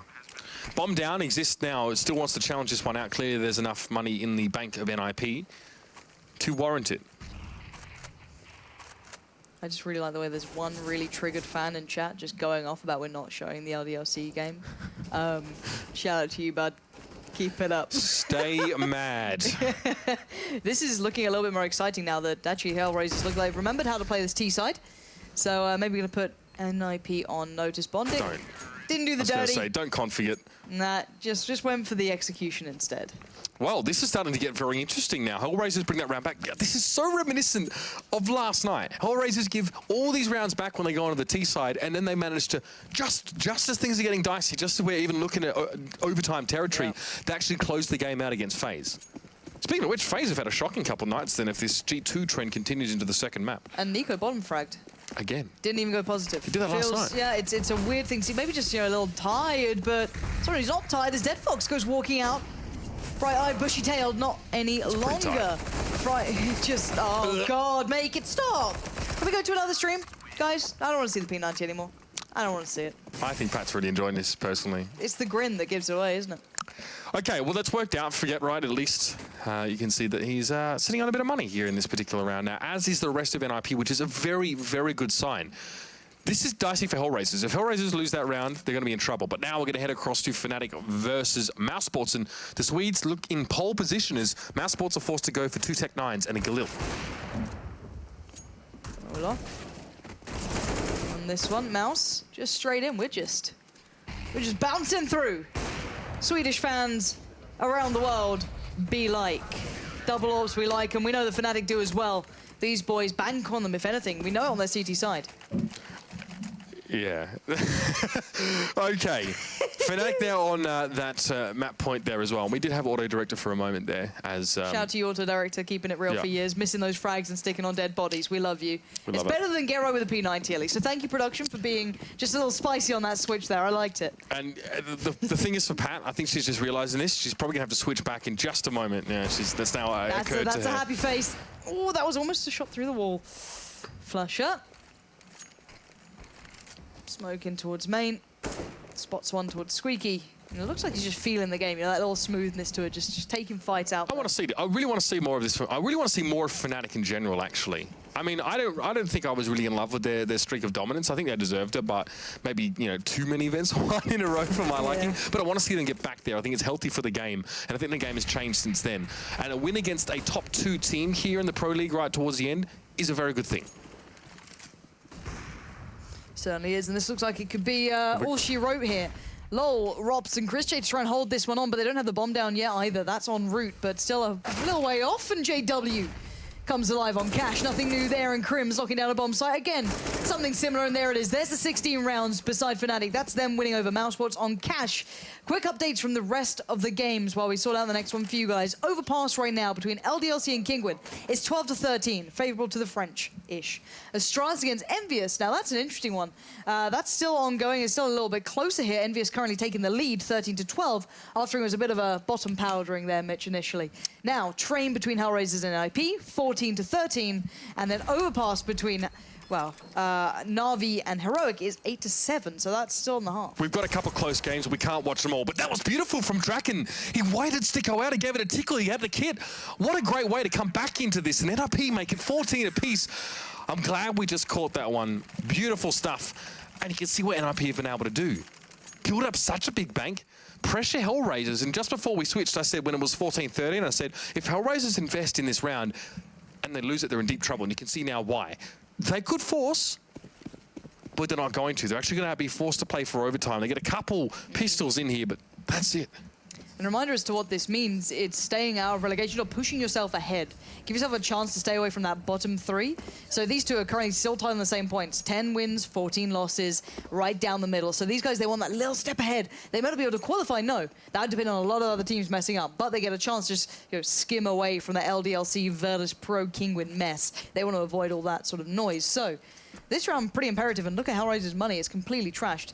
And you know what I want to do is just never watch the Kingwin game just to upset you guys in chat. That's what happens. There you go. Blame yourself. Well, I mean, look, to be fair, for Polish fans, it's probably a little bit of a more grim time. I'd be concerned as well because you're potentially seeing both of your teams bowing out of the Pro League. Be a nice person, Mitch. Come on now. Well, I mean, there are many ways. I could spin that nicely and not nicely, but the point is I can relate to the interest in seeing it. We'll try and, look, we're doing our best to keep you guys up with as many games as we possibly can, but Kingwin is already automatically relegated, and because that doesn't have a bearing on the standings, really, in terms of Kingwin themselves, that's why we're not seeing it right now. This is an important time to be checking with this game, NIP and Hellraisers at 14-14. You can see the Hellraisers are going to that magical, probably 40 seconds, or something else. It's a magic timing that they only know, and they're going to set up for some sort of execute. Oh, it's got to be now. Look at the time. Got 30 seconds left. Better get there. Better get running. Try and get that bomb plant in.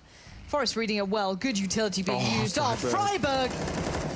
It wasn't all just a bit of free. It wasn't just the banana. It's a barbecue as well. And Forest just sprays into it. The bomb does come through for Hellraiser, and that's what you really wanted out of this one.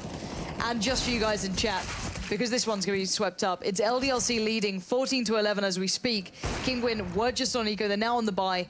So again, this is a big round between Kingwin and LDLC. I'll keep you guys up to date as how it pans out. Yeah, we'll probably duck back over to that one in just a second here. Angel, though, this could be a little bit of a... he's sound the molly. There could have been a chance there, but now he's taken so much extra damage. He needs to go in and stop the defuse. No, he's not going to be able to. He just shuts him down. There was a chance. A chance there for Angel, but the timing was just not on his side. Let's jump over to Kingwood versus LDLC. So Mihu and Suspero both got opening picks this round. It was very, very quick and quite early in the round as well, as you can see. Maybe a boost came through on that one. Now, LDLC having to operate with 3 is going to be quite tricky, but the money is on a real knife's edge here for Kingwood. I said before, the round prior to this, they were on very low money. So this investment is the best they could come up with. So they're going to have to bank on getting this round, otherwise the reset comes in. And a very late smoke comes out as well. That's one down towards Monster. That was set off to place by one of the A players. Now, you can see that already kind of hindered Maniac's approaches down to Mr. and Twanu. Again, LDLC. This is, you can't afford to lose this game because with teams like NIP and Hellraisers being so competitive, you could be forced to play in relegations next week, of course. Misty going to make his way forward, though, as well. At some point, he had to stand and deliver. Twanu might be able to make something of this, though. The spray down was not sufficient. And those last 2 players of LDLC weren't able to put up enough of a fight, and some weird money on the side of LDLC here, I'll be honest. And what this means in the grand scheme as well is basically they're playing... So Godsend are the automatic team coming up. They're the ones who take the place of the bottom team. Now, outside of that, it'll be Big Penta and Big. So almost 2 German sides with the opportunity of breaking into this one. So that's an interesting one. It could be crazy. It could be Polish teams out and German teams in. Yeah, it could be. So yeah, very, very scary times. Now, into this round, 14-12. Kingwin keeping together the very necessary round that they had to win. LDLC really want to close this one out, but again, if they make any mistakes or get too reckless, they could be staring down the barrel of an overtime here before they know it. No, Misty seems to disagree with me. Well, mate, just win. That's all you have to do. And you can laugh all your way to the bank for all I care. Speaking of bank, Sparrow's heading back in that direction now, over past Optimus here, and it seems like something's given a bit of a hint about LDLC's positioning around this B site here. It's just the 2 players, though. So they've drawn 3 to this site. Even Sparrow's playing very close up here, so this A hit might be quite successful for LDLC. They've got a good advantage. They've got the opening here, straight towards Sparrow. He had no chance. Not even Optimus could have saved him if he could have transformed into something. A shield probably would have done the job.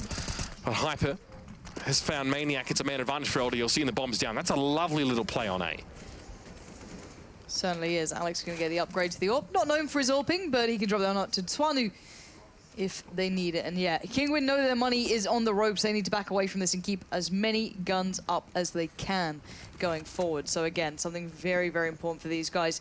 Now, again, this would basically solidify Virtus Pro being in that 13th position. It'd mean that basically the next maps will, 100% confirm it. But VP in 13th, and that's mostly due to the fact, 1, they didn't win against North, so they stay there. LDLC, they'll push themselves up. They're currently in 12th, so they're ahead of Virtus Pro. This means for them, they'll be on 10 to 15, which means they now leave VP a little bit further down. We're going to switch over really quickly because Envious is on match point up against Astralis on the map of Train. This, I don't know. We've missed it, but this is just the way things go here. It's been an insane night. Envious, and it looked like they're going to be able to do it here. Happy finds Glaive to start things off, and Astralis are already mid-step trying to execute over on this A side. I call it an execute. That's just all they've got. Massive for Envy as well. They're in 8th position, 12-12. If they win this and then one following, they're in a position to possibly get to those offline finals. What a crazy turn of events that would be. But Kiebi now going to try and keep things together, but it's not looking likely. 47 seconds, a 1v3, almost no HP, 18 to be precise. He's got it all, but not got the bomb. That's something he's severely lacking, and what he's lacking now is opportunities. This would definitely be an upset. I think that's a safe answer. This was supposed to be the team that came up worse in the trade, but Kiebi's managed to make it competitive in this round. It's 1 versus 2. He's got 2 HP. You've seen him win these, but it's not going to be easy. The bomb is away from him. Envious can turtle up and play it safe. Kiebi needs to get to it, and he has no choice but to try and go for this. Even if he falls off the top of the Train, by the way, he'd be done. But that's going to be it. Envious take the first map against Astralis. What a performance on Train. Stunning stuff from the French side. Yeah, that is mad. So just a quick update from that Kingwin game. Kingwin stayed alive. They kept themselves alive in this one, 13-15 as we speak. So LDLC still a match point. But Kingwin gave themselves a little bit of leverage. They are fighting this one out tooth and nail. They don't want to let this one drop, but it doesn't really matter for Kingwin, but I guess they could be fighting for their Polish brethren here as well to give them a shot. And LDLC buy into this round knowing that Kingwin don't have a fully solidified economy yet as well. I mean, they had to definitely split their pennies, the Polish side at least, to try and get something going, but they can stay alive in this one. LDLC need to keep their wits about them here if they want to close the match out, and Maniac's going to be the player forced to play with very little.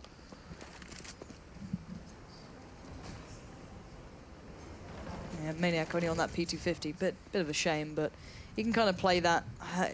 It'll just have to kind of be the support system for a player, maybe be the tradable factor. Doesn't even have utility either, and they have such limited amounts on LDLC. I don't know what they intend to do. I guess they have like one big shot at making a hit happen.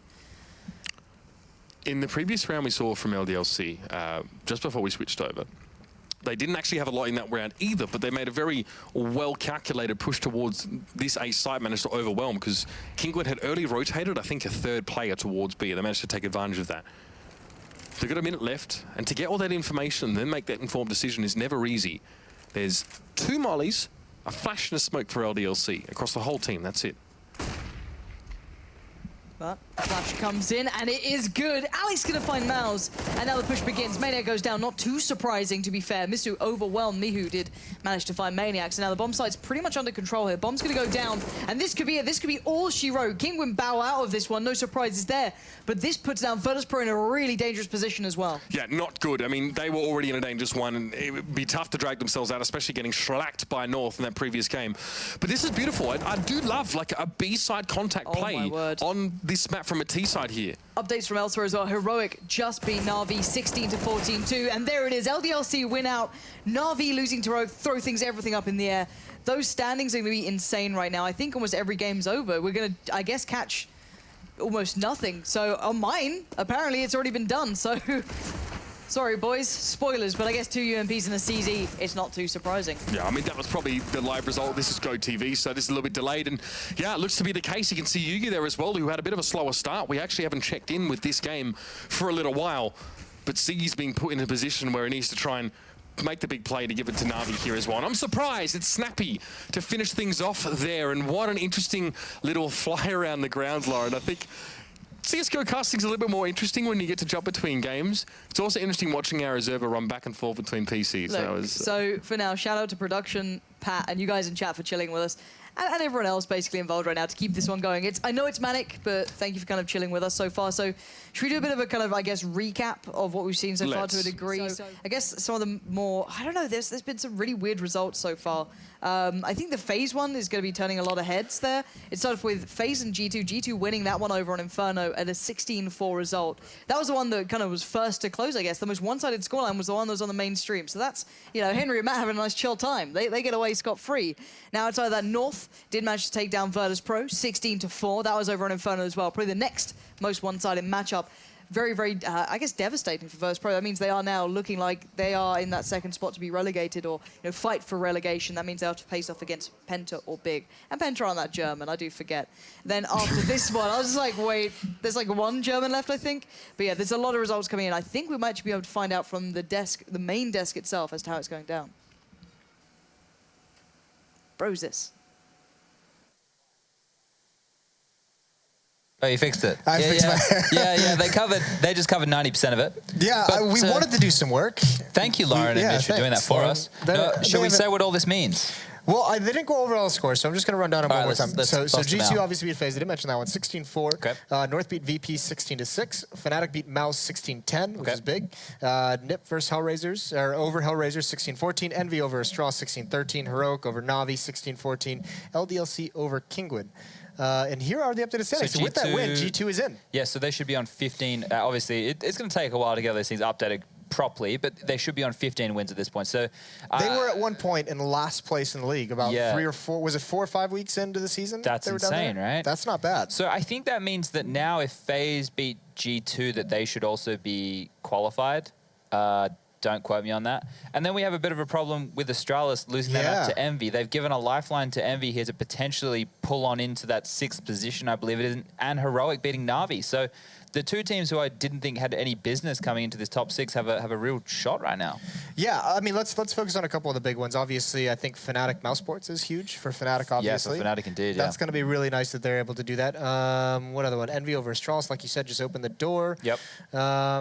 Heroic and Navi, that hurts Navi quite a bit. That Navi versus Fnatic was like the big question mark we had between those two teams. So this is where we get into like the really weird kind of positions. Can we bring up those standings again? Because here's the tough part about it. Since there's so many different outcomes that there's no possible way that we can have all of them listed down. You don't want me to go through every single one. But you have to make like assumptions, right, of what's like the safe match to build your arguments off of. And I think if you're doing that, Astralis beating Envy on Train or tonight over 1 or 2 maps would have been the assumption you'd make to start building something around, right? So this is kind of the win that throws everything up, because now Envy's still alive. Now Navi is a big question mark as well. Heroic has a possibility. Fnatic's still a question mark. So nothing has been solved except for G2. They're happy. And G2 are in. Yeah, G2 and now are in. FaZe have to win Cage.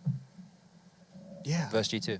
Do they have to? If they don't win either map and They'll the be other on teams 14. lose, could they make it? I think they could, because like there could be a lot of teams who are also on 13 or 14. So I'm assuming this is going to come out tiebreakers at the end of the night. That's Yeah, going to be quite fun. What happens is, for those playing at home, it becomes like a mini league between the teams who are tied. Yeah. And then it goes head-to-head, and if the head-to-head can't be broken, it goes to round difference. Yeah, that works. I think that's right. It's the phrasing of the mini league. So these look updated. Okay, yeah. So G2 definitely are on 15 wins. Astralis lost that game, so yeah, they 14-11. extra loss. So FaZe and Astralis now have a chance to redeem themselves and get 15 wins, which would mean that Envious would only finish on 13 wins. Heroic would only finish on 12 wins.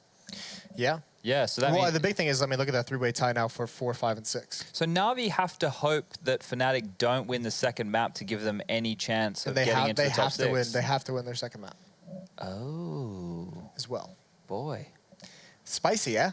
Yeah. Well, listen, here's what we're going to do, Chad. We're going to go to a quick break. I like breaks. We're going to digest what we're seeing on the screen right now. We're going to figure it out. We're going to come up with some cool points for when we return. Can we have a Kit Kat? Yeah, we will. Sweet. Yeah, so stay tuned. We'll be right back, and we'll start sifting through all that for you.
Start your esports career now at play.eslgaming.com.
Get your team apparel now at shop.eslgaming.com.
ESL Pro League is brought to you in part by Logitech G, Pay Safeguard, Legion Lenovo, Mountain Dew League, and ESEA.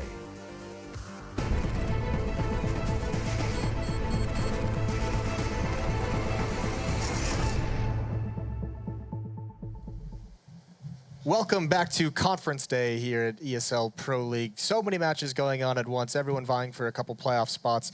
G2 has locked in their position, their place in the playoffs. Good. I got through that sentence. Good. Did you like Conference Day? I feel like this day should have a special name. In terms of sporting, what is it actually? Isn't the conferences like the East and West Coast in basketball? Yeah, so I mean, it depends on where you are, but there's like different conferences and then different divisions hockey, within each apparently. conferences. Yeah, so But this wouldn't really basically. be considered Conference Day. No, yeah, we should come up with a better name. We'll give it a thought. Yeah. Maybe by the end of the day, we Maybe can have tweet something at us proper. and Yeah. we'll come up with a better name. Tweet at us and use the hashtag ESL Pro League. And we'll give you no credit for it. Yeah, respond. We'll respond. Maybe I'll like your tweet. Those are hot commodity these days. We are going to hop back into G2 versus FaZe. That's going to be the next matchup that we're going to feature here in the mainstream. I just want to say, I feel like we've disappointed everybody, Jason. Why That is was that? the hot match, and it was cold. Yeah, it Ice cold. was like that leftover burrito that you put in the fridge and you nibble on a little bit later. Yeah, I think the way the rice congeals, Yeah, with the sour cream. Yeah. And the cheese isn't very. that's kind of what that match felt like. Some of the salsa drips all towards the bottom, so you have an uneven distribution. Well, I don't know if it's going to get any better for FaZe on Cage, right? We've seen them have a lot of troubles on this map recently, even though it's one that, they kind of made their name on, especially with that a much different roster, right? Like, Yeah. we're talking almost the whole roster. Is You're pulling the Henry G, doing your Pulling FaZe Henry G. analysis from 2 years ago in a different lineup. Yeah. I like it. I learned from the best. So here's a good way to put it. If you're FaZe and you need to win 2 maps to qualify, I don't think they'd be upset with Inferno and Cash as the 2 maps that they would have to qualify. Yeah, I guess they need 1 map now, right? Yeah. Well, yeah, but like saying going into this, right? If Oh, they they have would've 2 been maps happy. to Yeah, qualify, yeah. yeah. I mean, if there's like a pick ban phase for a BO3, I think there's a good chance that we see Inferno and Cash. For sure. Yeah, FaZe would like them. Yeah. So plenty of chances here. It's just all about we haven't seen FaZe put together a full game since they got back from Sydney. Yeah, and just the way that they got run over in that match was just crazy, right? This is the strength of G2, right, though? This is why we say, Yeah. look at the players they have. They have 3 players that, if they go off, can take over a game. In that first game on Inferno, you even saw the G2 players tweeting out, thank you, Shocks, for just winning, to getting us into the playoffs. That's the X factor of Shocks, right? But then you have the X factor of Nika, who will need to step up equally as hard if they want to have any shot at getting to these playoffs, which they definitely do, right? Like, this is a big event, and you play against a lot of teams. We get broken down into 2 groups of 6 when we finally get to the LAN and stuff. And to win like a Pro League, I always think it's kind of prestigious because you put in a lot of time for Pro League, right? It's like it's a like lot of 10 investment, weeks, right? and then we have finals. And to win that, you're winning over like a bigger field. I know it's all about getting to the LAN and you have to perform at the LAN, but to come at the top of the league, it's quite a hard thing to do. It's a grind, and we're seeing on this final day right here that it isn't. Every game mattered. You're in the position you're in right now because of matches you lost earlier in the season, and now you need to really step up and win the games you have to. Yeah, and I mean, make no mistake, FaZe is going to definitely have to step up here on Cash. We are going to be getting into that. On the B stream, it's going to be Heroic and Navi. That's going to be with Pansy and Uber. But here, G2 versus FaZe, Sadicus and Henry G. Yep, it's ready. It's time. G2 taking the first one very convincing indeed. Looking like they're pretty much locked in. Oh, no, we can hear them again, Hank.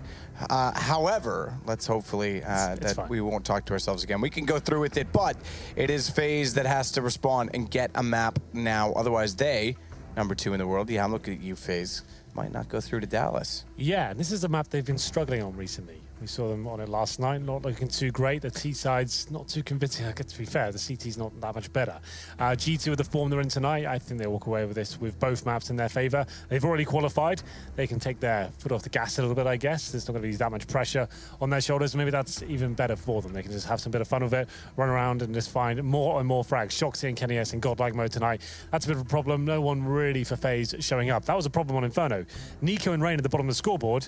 That's not a FaZe team that's going to win. Literally your 2 best players. Yeah. Well, the Kia's been nuts lately, but yeah, your 2 highest impact fragging players. Yeah, like Carrigan and Keo shouldn't be the top fraggers. Like you said, Keo very, very good at the moment, but those are the 2 you want at the top. Here we go then in Cash. And FaZe looking desperate at the moment the last couple of nights. We'll see what they can do here on one of their better maps. We'll see what happens. 4 sets of armor and MBK with the Deagle once again. It's a great map for in the pistol, especially on the T side. Go towards middle, try and find those opening picks. He hasn't been boosted up just yet. That's normally where the Deagle goes, or straight away towards the mid entrance. But for now, straight line formation. You see in the top left for FaZe. Nico wandering in towards A main. Got a bit of information here. At least got the positional control to shut down anyone trying to face him. But Deagle's ready and waiting. Ready and waiting. I think that's what we all are to see who's going to qualify tonight. I'm ready. Are you? So ready. Good. Good to hear it, Hank. Good to hear it. Now go back and sit down. It's MBK with the Deagle tries to get a shot in. Remember last time, second half, he did open it up. Nico sees shots at the door. Gets himself positioned for them to wrap around. That's quite good, especially because you're taking out Shocks as Rain contributes. You just mentioned as well, those two players bottom of the scoreboard won't work. Well, good way to start, getting kills early on the map, as Rain will back off down behind the ticket. And he's looking to punch one. Gets down Kenny. Done very, very well. All four, I was going to say all five, and then I cut out the four, so it doesn't really make sense. But all four staying alive, Henry. Yeah, that's actually not too bad at all for FaZe. Nico looking a bit overwhelmed when they came out the door, but managed to kind of calm himself down, reposition, and start tapping on those heads. Rain comes in and finds 3 as well. So those are the players we're looking to turn up, and they do it in fashion in the pistol round on Cash. And here we go then, 1-0 for FaZe. This time, Rifles coming out, 3 UMPs as well. Forced by, of course, from G2 with the bomb not going down. Kenny S joining in as well. Very difficult map for the CTs to hold off the second round, but they haven't got a load of smokes to work with. That's normally a bit of a problem. The bombs planted, they force them in the second round. That's what we've got to deal with, all the smokes and execution potential here. A boost up for Nico. He normally goes in this position, and it's going to be an A-sided attack. That's smoke towards highway for sure. Flash towards the bomb site, but Nico, he's the danger man here.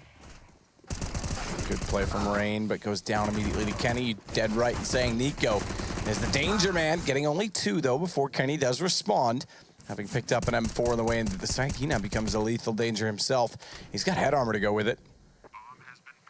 He's going to go back through A-main. So a large backtrack, and he may catch one. Oh, he's just lost it. I think he knows he is going to go all the way.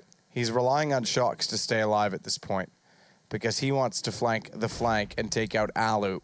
And he may see him as Alu through the door. He just barely is. Shocks, though, speaking of relying on him, has done very well. This is where he's got to go very fast. Kenny's not going to be there in time. Alu's going to have this. He's already on the defuse. Kenny gets one more kill, but Alu is going to win it just because Kenny was so slow trying to get in position.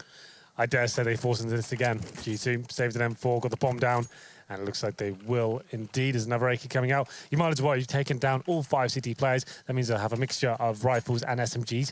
Alu does just about manage to bring out the AWP here. So this is a very interesting round. G2 definitely within a shout of it. It's going to be 2 Galils, 1 pistol there, but suddenly enough to work with it. Apex towards mid. Oh, God, it's a nice flick, but can't quite find the headshot there. That would have been very nice indeed to kick things off. So another boost coming in towards mid.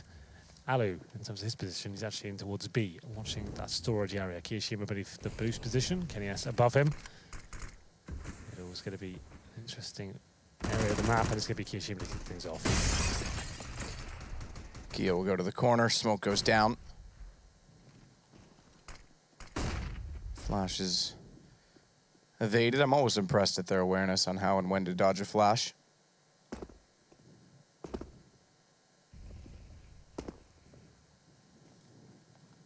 Nico again boosted up, is going to try and watch off toward A-main. Good position, lets them go. Knows there's one in quad. It's going to let them go all the way. Turns around, finds his third potentially. Apex there, but Alu able to take down Shocks. He'll close out on Apex immediately after. It's 3-0 for FaZe.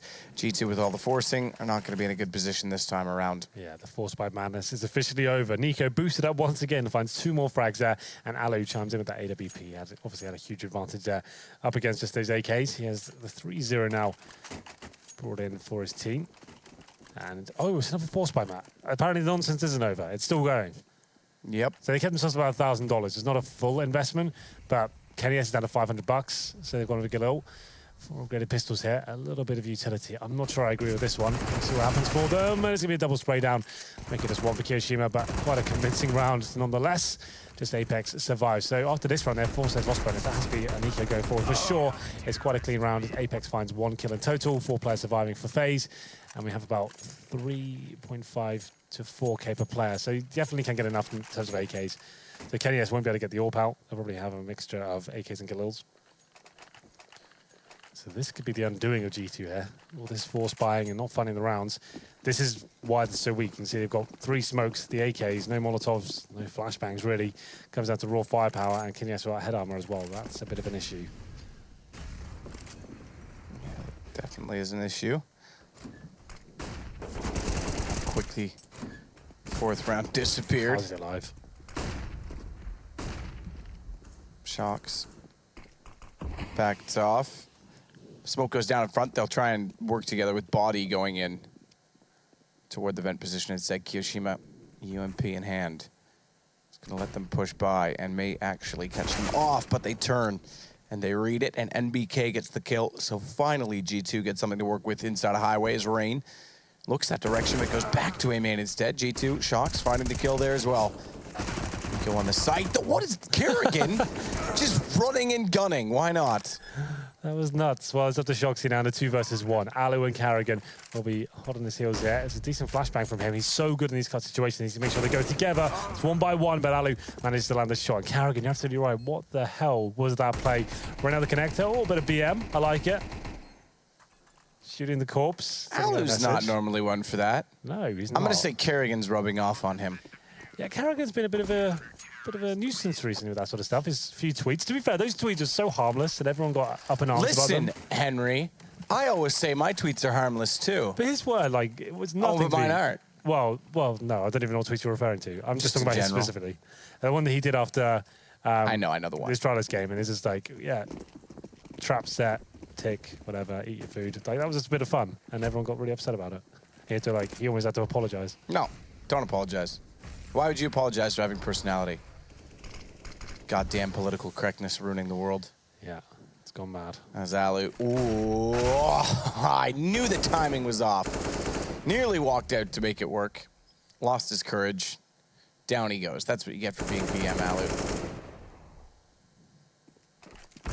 Alu. Oof. Kerrigan wanted that AWP, didn't he? Just about got it. Takes a bullet to the shoulder, but managed to keep 74 HP. So still within a shout this round. It's a 5-on-4. Nothing really coming in from the T side so far. Flashbang towards A main. Gives the map control. It's a very reaction-based map, and Kenny S finds another frag, keeps the man advantage towards the French side. Shocks opens door, fires in, and gets away. He's got to get all the way over toward B, though, to join his teammates. They're going to be attacking the site well before his arrival. Question is, then, does he swing mid and try and get lurks? And he will indeed. Meanwhile, Kerrigan posted and ready with the AWP. Picked up, gets a far too easy shot on the Body, I'm afraid. BK does pull it back, however, and Shocks did make the lurk work, so he's still got a teammate to work with. Now the question is, okay, Shocks is already inside of the vent. I was going to say, does he throw the bomb back up and let him run back to A, or rely on the smoke and just take the fight with Kiyoshima? He's going to push, knowing that MBK stopped a moment to try and fake out the bomb, but doesn't have the courage to go all the way through because he's not yet heard the plant committed. Interesting underwater noises. Kyo. Shocks thinking he going mid. May catch them off. Oh, man, you would have expected it. Yeah, if Kia hits that shot, he's got a very good chance of winning the round. It's not meant to be. And G2 find their first round and a half here. And you can see how close some of these rounds have been. G2 certainly keeping FaZe honest as we go into round number 7. It has to be not so much a force buy, but kind of a mixed bag. You've got 3 UMPs, an M4, and the AWP. So UMP certainly limited. Cash, though, plenty of close range opportunities for those CT players. And we'll see whether Alu can get towards B. And not going to overwhelm this time. It's actually going to be a B rush from what I can see. They're expecting no AWP to be here. Surely get a flash first. There's MBK with it. Here it comes. Good flashbang. He won't fire off a shot just yet, but his goal was certainly dead. I don't see him actually recovering from this one, but there it is. Ali does get a frag and a chance to survive as well. Chance to. Alu gets burned alive, though, and Kenny has done well to not only find that kill, but give Body a chance to go back through. Shocks will do the same. Nico last alive. G2 starting to get rolling. 5-1 down. This will go 5-2. Well, we say that. I haven't seen Nico get a crazy clutch in a while, to be fair. This could be the beginning of one. It's the start of one. He certainly looks in the right position. Bomb planted, though, makes it a little more problematic. Ooh, walled up. Down to 31 from Kenny. Yeah, but he is fully smoked out of the situation for now. Smoke towards B main and the checkers room as well. He throws that smoke just in front, suggests he might just be walking out of it. And he's gone towards the other entrance, but Kenny, yes, takes him down. A headshot, hit him through the wall once and then through the smoke. And that should be FaZe now with a full eco. 2K per player. G2 managed to string 2 rounds in a row. They found the first kill on the B side of the map, and then it looked like they were going to recover the situation FaZe, but it fell apart. I think this is the force buy. I think, let's be fair, they would have been able to buy next round of the 2400. They've gone all in with CZs, 5-7, and a UMP. It's a bit desperate. I don't think it's will work out for them, but let's have a look as we go into round number 8. Looks like a counter boost towards middle from what I can see so far, considering the 2 CTs are getting quite close up towards that position. Here it comes. Alu, he won't actually look over. He'll probably just try and hold for information. So just like that on the other side. So to see if a boost comes in return, wait for a sound cue, and then this is a bit of luck, really. Here for comms and your teammates, and just hope you can find the right timing. Nade over. Bounce back. Ouch. Yeah, that got Alu quite good, actually. Got some good, I say. He's still got some back, though. Apex goes down. Got the advantage with these pistols. Body. Trying to spray into the corner and hold them off. Boosting again in middle as well. Yeah, why not? It's gone well, and he could push through. There's a gun down there.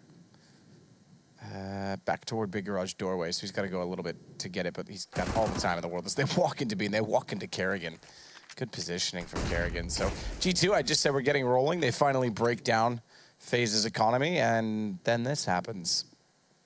They've got a lot of work, Body and MBK, to make this pull back. The good news is that MBK's gotten very deep in the site. Yeah, but he doesn't know plays in the event, so he will pre-fire if he gets dinged in return. But the Kerrigan has to try and save the round. That's a nice kill. That's very unfortunate for MBK. Pre-fired it, and yeah, timing is off, body's down. Pre-fired it, knowing he was there, and then just as he stopped and ran out of ammo, Kerrigan pops out, one taps him with the pistol. Well, there it is. I didn't agree with the force by map, but obviously it works out for FaZe. They seem to be the masters of the force by situation. The boost up towards the middle. Ali, like we said, if he finds some fortunate timing, he might get a kill. Exactly that happens. He manages to jump pitch a rifle, follow them towards B, where Kerrigan does some very good work indeed with that CZ. Nice play from him overall. G2 now, they're the ones with the money situation. They've got a CZ, a UMP, but Kenny S on the AWP. One of his better maps. I've always said that. Cash overall. That's Shoxy burning alive. Wow, he couldn't hit the shot either. That's unreal. Shox does burn alive, you're right. He's sitting there as a crisp, but they couldn't hit the shot on him, and therefore it was a straightforward op shot from Kenny for 2 kills, to be fair. MBK is going to capitalize and take down Kerrigan. It's pistols again that could capitalize overall, Henry. It looks like the bomb will make its way towards B. Kiyoshima's on the other side of the map. Alu stuck behind the vent as well. Has to make noise here, and surely going to be dead. Oh, close. Takes body down to 2 HP, but that should be the round. Kiyoshima with no kits. Up against 3 players, including an AWP. I think he just had to save his AK. This is a harsh reset for the CTs at this point. I think they have pretty much 0 per player. So Kiyoshima 2,400. But overall, only $1,400 coming to the next round. So he'll try and do what he can. Maybe take a couple of players down with him. If I'm going down, you're going with me. Keo. Ooh, I think, did he spot Kenny's shoulder? Not quite. Oh, that's a good shot. Body down. MBK's had enough of that game. So G2 get back to within 3 of their opponent, FaZe, who desperately need a win right now. Yeah, absolutely. If you're just joining us, wondering what the hell we're talking about. Nothing. We're calling this conference night, apparently. Is that a thing? No, that's the dumbest thing I've ever heard. I'm sorry. What does that mean? I have no idea. What do you call it in hockey or this sort of thing? I guess you don't have this in any other sport. Really, one night of everything going nuts. Like decision night, I guess. Yeah. Like they do. I mean, it's like the postseason, like the playoff race is what we call it. Yeah. Okay. Well, that makes sense. That works. We'll call it the playoff race. Playoff race is fine by me. MBK takes down Kerrigan. I don't mean to be mean to Jason, but I'm being mean to Jason. It's on to Keo as well. 1 versus 5. This was a straight gun round as well. So all things have fallen apart for FaZe. Keo's going to try and go back toward mid. Apex, who's normally very good in this position from any way you like to look at it, is there. And he calls for Body to take the shot instead. It works out wonderfully.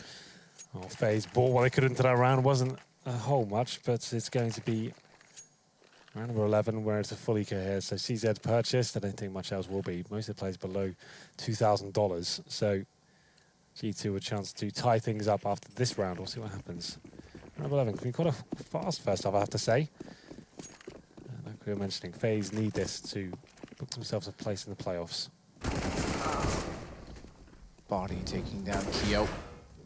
And just to give you an idea of some of the other games North and Virtus Pro are playing right now. 7-2. Heroic Na'Vi 6-2. 7-2 in favor of North, by the way. 6-2 in favor of Na'Vi over Heroic.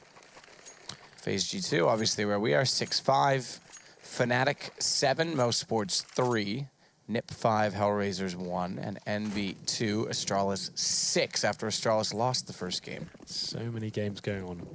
Body's got the AWP again, Matt. You know what that means? He's got a bodies. Oh my God, I thought he was gonna hit it. You know he did it at Tour, right? Yes, He did it a third time. He shoots at 149 and he's so close every single round. Yeah, that's so fun to watch. Oh, doesn't work out this time. I'm surprised more people are doing it. Kerrigan's in a perfect Is he? coffin. He's in a perfect coffin. It's very cozy and nice. Velvet lined. Yeah, velvet lined. Kiyoshima's going to go back and take down MBK. Apex has to back away. 8 HP. You can't really do anything in the situation. So it's back over toward A instead with Kenny on the AWP. Try and work his way in with Shocks. Spots a leg at Cat. So too that leg spotted him because the kneecap has eyes. Don't know where I'm going with that one, Henry. Don't know where I'm going. Well, for now, doesn't look like G2 know where they're going either. So pretty much default round, and aggression coming from Rain, but he kind of gets flashed by his own teammates there, and Shoxy finds a very easy kill. In return, and it's going to be Kiyoshima. Surely dropped at this point. He's got indeed. It's just frags everywhere. It's madness. Alu now in a 3 versus 1. G2 with a firm upper hand in round number 12. Alu with just an HE grenade, no kit, and the M4. Known to be a rifler. He's one of the better AWPers with the M4. We'll see whether he can do any sort of damage into this one. I would say not. But smoked out. Needs a bit of luck here. And we'll see if anyone even decides to face him. Good shot from Body. All right, then. Yeah, that's quite authoritative. That's going to make it 6-6. They pulled immediately back into this. They were 5-0 down, G2. Yep. FaZe are having a shocker. A stinker. Is that what you say? Bit of a stinker. Bit of a stinker. Stinker? Stinker. Stinker. Stinker. Yeah. Grr. It's fun. We're having a good time. We like to have fun, huh? No fun allowed. Kenny has made it over toward B. No one's dropping down from CT side. No one trying to push through with pistols. It's pretty straightforward. And Welosov in all of the angles to make sure no one's there. No stack is present. I like that laser beam on the wall. It's a frickin' laser. We even have Dr. Evil that works here. Who's that? Our desk host. Oh, him. Yeah. The You king don't of see the the king of strike- esports. The striking resemblance. Yeah, no, I think about it. Maybe more mini-me. Oh, that's true, actually. Yeah, good point. Good point. Nico gets the shot onto Shocks. It's NBK, 4 HP. Alu's going to wait. Headshot position, goes for it with the P250, but Apex is too deep inside of the site. He's able to get his whole body exposed in behind the half wall, and has immediate result. He goes down. It's body only. And plant for Apex. Good shot as he gets in position to try and make a mission. Accomplish it, of all things. They've got very low HP. They got to be careful. Even that pistol through the door could do enough to either Apex or NBK, but combined, they are the trifecta of doom, Henry, as you like to say. Not really much you can do about that. Once it's established, you can see player B main, checkers, and the bomb set. Suddenly, as the trifecta, it's looking a bit scary.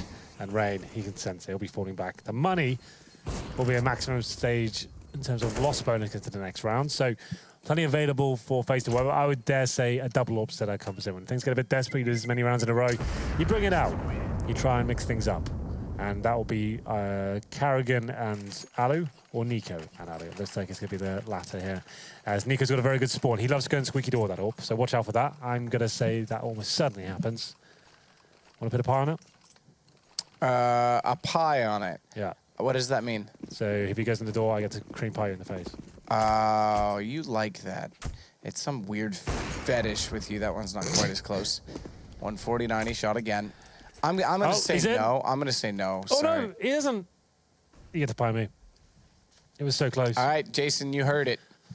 You've just laid in a bed of pies, and you're already going back to the beds. I can't get any worse than that, can it? And a pie in the base has been vanilla at this point. Don't challenge me. I'll find a way to make intended. it worse. He has not gone through the door, Henry. I get to pie you in the face. Glad I took that bet. Oh, he's in the door. Well, glad I didn't take that bet. They've all How passed is each he other. not dead? This is so good from Shocks. He's actually just let it happen and then walked out to catch off Rain, who thinks, no threat there. He's so sick. Yeah, he's very good, isn't he? He's your favorite, isn't he? He is. Called it, fanboy. Kerrigan will take down Shocks.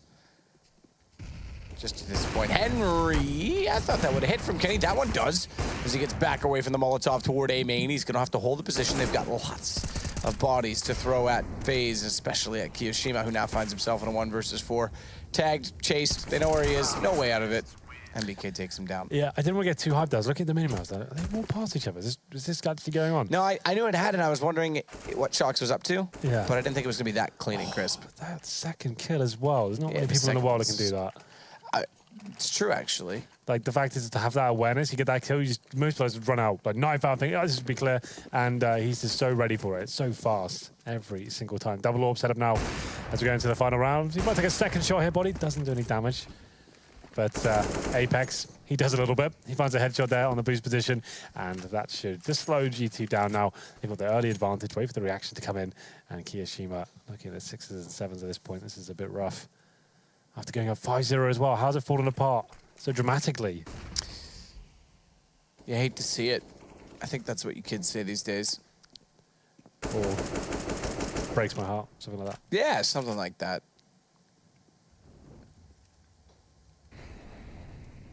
Body's waiting for someone to push through that smoke. No one wants to. They have lost Alu already, so things not getting any better. Apex with that kill, harmless as well. Was Alu in the fight against him? It leaves him. Apex still on maximum health. Rotate a player around immediately in toward connector where that first kill was found. They're going to try and hold it off with Rain instead, as Keo does pick up body. Decent play, but Apex there again to find what is now his second in the round. Okay. And that's poor timing from Kerrigan. Anime shot. He's on 12 HP. He's got to be very careful. Thankfully, Rain's close enough that they won't rush through, and he's able to get down MBK, so somehow that bait works. But it's Nico to get Shocks, and that's the important one because they are walking in toward the A site. Gets a flash toward A main, but can't find his intended target. Apex firing at the truck is just giving himself away. He had to know Nico was there, surely. Yeah. Oh! What? That is ridiculous. In the smoke, Kenny just fires a pop shot, drops down, low HP. He's got 12 seconds to get to the bomb and get the kills. He's found the first. It's highway, though, for Kerrigan. And that bests his position. And Kerrigan, who nearly went down at B, ends up winning the round. What in God's name was that shot for the smoke? Unbelievable. And Kerrigan just about finishes it off. He had 12 HP as well. All it took was one straight bullet from that Tech 9 to actually win that 3-on-1. But not meant to be. After going up 5-0, FaZe do lose the half somehow. It's 8-7 in favor of G2. Still anyone's game, and we'll take a quick break and see who wins in the second half here on Cash.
Well, again, it is FaZe that had a early lead. This time actually better than the 3-1 which they had on Inferno. It looked good. Nico being quite clever, boosted up twice, but G2 getting boosted now, son. They on the gear because they are in the clear as they close out the half in a very convincing fashion. Look at Shox, he's so good. Yeah, well, G2 have already qualified for the playoffs. Up to FaZe now to try and pick up this map and guarantee their spot. I don't think it guarantees it if they get this map. I think this comes down as a mathematical formula as to all the other results. I think there's so many different outcomes. There was 7 teams fighting for 4 spots, and the 4 spots, there was, based on that, there was 35 different circumstances, which also had 20 variables or something, I forget. So basically, just try and win your games. Yeah, keep it simple, stupid. Just win your games. 6-6, Envious Strawless. Nips still over Hellraisers, 11-4. G2 FaZe, where we are, obviously 8-7. They split the half, G2 in the lead. Fnatic, 10, Mouse Sports 5, Na'Vi 9, Heroic 6. So every game is actually at the same pace, and all of them are at halftime, with the exception of the Envious Astralis Envious Astralis game. Makes sense. Typically, first halves are even. It's the second half based on the score that could be quicker. Well, second half pistol begins. Have a look at the buy. Ooh, another cheeky reset. Cheeky. Keep us on the edge of our seats. Well, here we go. 4 sets of armor for FaZe. Carrigan, the 1 smoke 2 flashbang combo. 2 options, really. Go towards A, smoke towards highway, flash the site, or go for a straight up B rush and use the smoke towards CT spawn. You can smoke the connector as well, like Carrigan's doing. This could be 3 boosted up towards middle fast. We'll see where this goes. The smoke, to me, I'm trying to work out what that means. So you smoke off connector, maybe just stopping a rotation. Just trying to go fast and towards the A site. A lot of teams like to play retake positions. You smoke towards middle. And let's see where this lands. Oh, sorry, that was a decoy through. I thought that was a smoke towards connector. So he still has a smoke towards highway. My bad. There it is. Well, Apex can play the retake game. He's the one with the smoke kit. He's going to smoke early as well on this. So he wants to smoke for the retake rather than a ninja or a quasi-ninja. Oh, wow, good positioning. Spots 3 in mid. They know highway is going to be a heavy force to be reckoned with as Apex gets closer. Bomb is smoked off ever so slightly more so. It's that Apex can't see into the site. They're going to try and wrap within the site itself toward quad. Flash goes through. Body's got to hit those shots, and he doesn't. So FaZe have a great chance. But there it is. Apex did go forward to the smoke. He's made it work as well. That's kind of I didn't think he was on it. I was wondering if that was going to be what his play was, because the smoke going down isolates quad. I didn't think that was going to be enough. So I guess, Matt, if you think about That's it, pretty right? Cool. The fact you leave it at a full retake, the T's will always take that opportunity to go for that open plan, right? They're not going to plan safe. So you've got that set smoke that lands in that same position every time. Almost not guaranteed, but it's a pretty good educated guess. You throw the smoke there, everyone comes in, causes a load of chaos. Your player with the kit just jumps on the bomb straight away. Full defuse comes in and makes him look a little bit silly there. That was actually kind of cool. I like that a lot. Aggressive play. We're not slowing things down at all. The rain and Nico. My God, the Deagle's going to town on G2 now. It's up to Kenny has to try and defend. Doing a good job with the Famine so far. He might just recover this as he finds 3 kills. 2 on 2 now as Shoxy and Body coming in with the UMPs. So the situation as it looks right now is that FaZe desperately need this win for the reason that they would be tied then with Na'Vi. At least that's what it looks like right now. However, that puts them in a tiebreaker with Na'Vi that I do believe they lose. As Shox gets rain, I'm not really sure what the play was to grab the bomb and just charge at the player who's waiting. You got your run in a corner with the bomb out. Yeah, a bit foolish. Very foolish, in fact. Especially as I just finished the point that they desperately need this win. That's not going to help them do so. So Kirishima now trying to suggest the idea he might be exploring the map right now for Shoxy. Could be going towards B, hoping the mistake comes in for the city side first. And here we go, the mind games begin. But Shoxy, you have to wake up pretty early in the morning to catch him out. I haven't heard you use that in a while. Yeah, I've been keeping it in the chamber, ready to drop it at some point. How many in the chamber, Henry? We've got about 3. Oh, 3 lines. We have ready for so one time. You had 6 chambers Yeah. and 3 lines. You are playing a dangerous game of roulette. Yeah, exactly. Well, 4 spy coming in from FaZe. That was actually a hard eco from them, really. They were trying to save themselves for this one. Round number 3 with the AKs. It's 10-7 right now. Alu fast out towards middle. He's got a player at Sandbags to eviscerate him there. Takes down Apex and actually gets a double kill as well, like I said in the first half. He is a very proficient rifler, not just an AWPer. Kenny trying to spot in through the smoke, won't be able to do so. It's already out in front of him. Tries to hit highway as well as FaZe is taking a lead in the round and a substantial amount of map control as a result of that highway gain. It's over toward B, though, that they still want to take the bomb, and they don't have as much access to the B site, as Body will wait in behind the double stack, and Shox will set Crossfire for Cross when they go in. That was a terrible flashbang thrown by his teammate. I think it may have clipped him as a result. Yeah, Kenny. He's trying to throw it in. I think it hit the back of Shox. So doesn't do anything in the site. He goes back over. Alu's already got position, as we said. And down he goes. Shox. He's going to have to try and get back through mid to highway. What a round that was by Alu. Boosted up, finds that amazing kill towards the actual sandbag position. Gets the second because he drops down as well. 3 in total. Shoxy managed to take down Kiyoshima. I think these kills are all for naught already. They won't be going for the retake attempt. As we can see, Alu finding his 4th frag, looking for the ace now. That's not bad. Like we said, he's the AWPer, and might be finding the ace with the AK-47 up against a full buy, so that's pretty interesting. In terms of the money for G2, I'm pretty sure they're fully invested into this one. They've had some very dicey rounds up against the Pistols previous, so if Shoxy can save the M4, that's something. I think they're EK regardless. As he comes in for it, it's this. Oh my god, he's going to try it. He's going to... Okay, well, that takes it away. Alu, down. They know he's on it. Turn around. Killed it. Kerrigan, the man who got a ninja. Yes. In Sydney. That was so hype, wasn't it, in the grand final? That was unreal. They even said, we were talking to them the day after. Was it that, who were we talking to the day after? I think it was Nico. Yeah, Nico even said, I thought he was just going in to get a gun. Because that's what we were saying. Like, yeah. I think there's a gun behind the white boxes. Boom, on the defuse. All right, then. Give it a go. Well, looks like G2 will be forcing into this round. They've got Deagle's body armor as well. Kenny Eskies is only about 2k, obviously the AWPer. Trying to see what they can do with 5 Desert Eagles. It's quite a scary prospect. Don't need head armor against the AKs. That's why they've got the body armor there. That's fine. 10-8 though. FaZe desperately trying to find this second map. We'll find a win on this.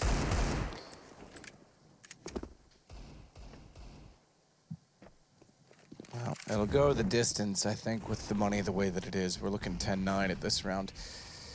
The conclusion of this round, if it goes as stats say that it should, rain. Gets body down, good shot.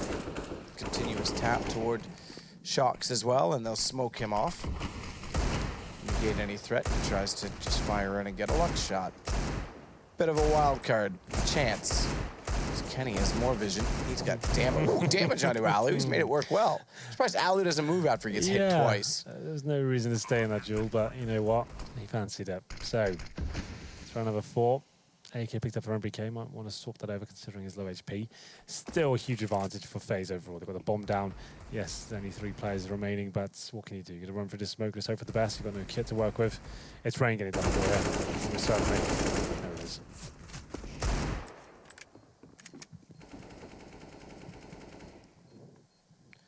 So Shock's chance to get further damage. They are low, especially Rain. He manages to get that kill, and that kill only, though, as Keo does get us our 9th round, and he slides down the ramp in style. Wow. Dead man style. That might have been stylish, but this round should be another one for FaZe. Eco here for G2 once again. I'll tie things up at 10-10. So, after having the 5-0 start, FaZe dropped off in the first half almost completely when the gun rounds fully began, and there's Rain with a decent spawn just towards middle, takes down MBK. That's quite a common thing to do to get a decent spawn towards that mid area. Try and jump in the main entrance. If there's no smoke down, you're almost guaranteed to frag the CT of that knife, so trying to get towards white box. Alu finds a second as well, and this should be over. Bomb planted, and it's just a case of, right, who's got a Mac 10? You go hunting for frags, try and get extra money.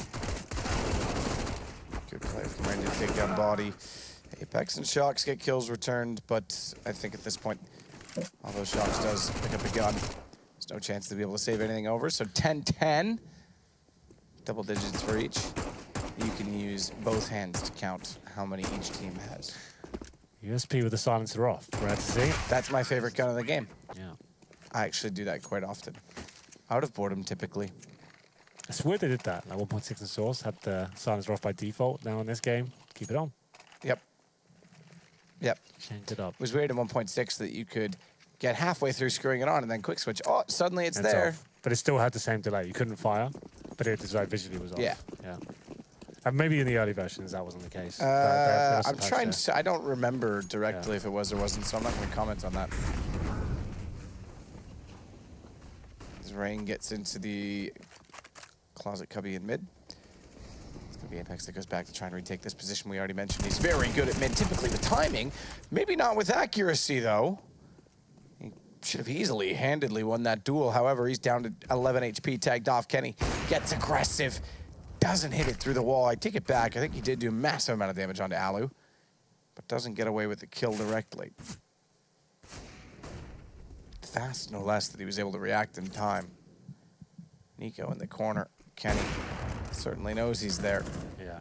Well, for now, not clear who's going to be walking away with this round. It looks like CT's an inkling is going to be towards B, but it's not. Rain, he comes in with another kill towards Shoxy here, and the bomb's making its way in slowly but surely. It's at the Kenny S, though. He's at the quad, and this should be an easy kill from Apex. A bit of a whiff from him, though. Nico takes him down 4-on-2. Kenny S still towards quad. He needs to land this shot with a flashbang. So good from FaZe here. Looking very convincing this round. That's the body who has to save. Another rough round for G2. The scoreline here in the second half. FaZe is stepping it up. Yeah, it's 4-2 after this round. Flashbangs were great. Teamwork was good. And a few whiffs from the GT side allowed them to keep 4 players alive as well. Body. Oh, wow. North is crushing Virtus Pro now. No way. 15. That means they're definitely relegation playoffs again. They have to They did it play. last season, and they 2 lost. seasons ago. Was that 2 seasons ago? Yeah. Yeah, that's right, because then they came back this season. And yeah, they played against the relegation. They lost to what? Godsend or something like that? And then they got a fan vote. They got the fan vote in. Yeah, Godsend had... No, they beat Godsend in a match that they were put into because of the fan vote, if I'm not mistaken. Godsend. That's why we had was the when- fan vote, then they had to play against Godsend. Yeah, and Godsend, that was the night that they pulled the fast one, and all of a sudden, like, half of Fnatic suddenly was on their roster. Yeah. That was the night of the roster change. No, that can't be right, because then we wouldn't have had... Godsend wasn't in Pro League. Oh, right, then... Fnatic was, with Lekro and Twist. I'm so confused. Yeah, don't worry. That's what it was. And then Virtus Pro played, and Godsend's never been in Pro League as a result. That said, yeah, it's looking done. 15-7 for North over Virtus Pro. Fnatic, speaking of, 14 rounds for them. Mouse only on 6, but obviously Mouse is in the green already.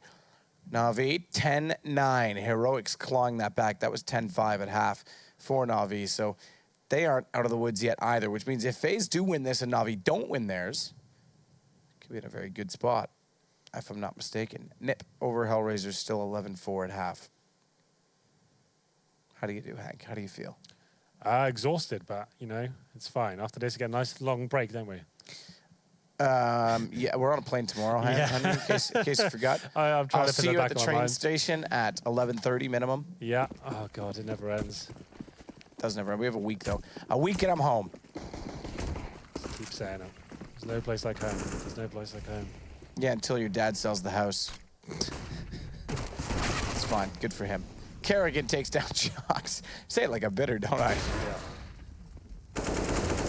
Body's got a crossfire set with Apex, who manages to get one on the deagle. Body does well to find Rain. The Body always needs to find water, Henry. It's good for it. Body's doing an exceptional job inside of the site as he's up to his 3rd kill. And MBK is able to flank out timely fashion as well. That was almost full eco for G2 there. FaZe trying to do a set piece at the start of the round.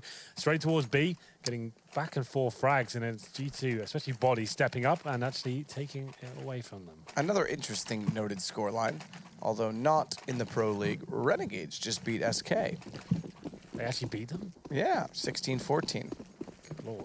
What is the world coming to? Remember, they 16-0 them at It one makes me time. feel better Dust about two. losing to 3 of those guys now. So much, you know. Oh, that's true. Yeah, good point. So that softens the blow. Softened. If Fallen can lose to them, You know, I'm the happy only with thing it that as well. softened the blow, I think, was all the whipped cream before you hit the floor. People will message me saying, "Did you break your nose?" I was like, "No, it's cream pie. It's quite soft. Don't worry about it. It's all good." That would have been disgusting if you just had blood Blood streaming and down on chocolate. top of the cream pie. It would have been like cherry. Yeah. Little raspberry To be puree fair, on there. The pictures, it did look like a murder scene. Like when I Deserved. was on the floor and it's all like the correct like colors would change. It looked a little bit bizarre. Yeah. Anyway, we're getting to this round. Number 8 and Apex looking to find a that's frag. good. That's good from Alu. Yeah, he's good with this rifle in the middle, isn't he? Multiple Quite. frags. Quite good. Gets on the half garage and gets the easy shot in. Decent play from Alu to get Shox as well. So the rifle's got very well. Body trying to fight inside of the Flames. Should have done well to just get away, but it's going to cost him, and now this means we go from full eco to 11-11 to a win against it, which means potential reset, Hank? I'm not sure I can quite see the money. I know. We've got 5K on Body and Kenny S as well. He's got 3,000, as you can see right now. So they'll get forced into the next round. They love force buying. Body could drop over an AWP.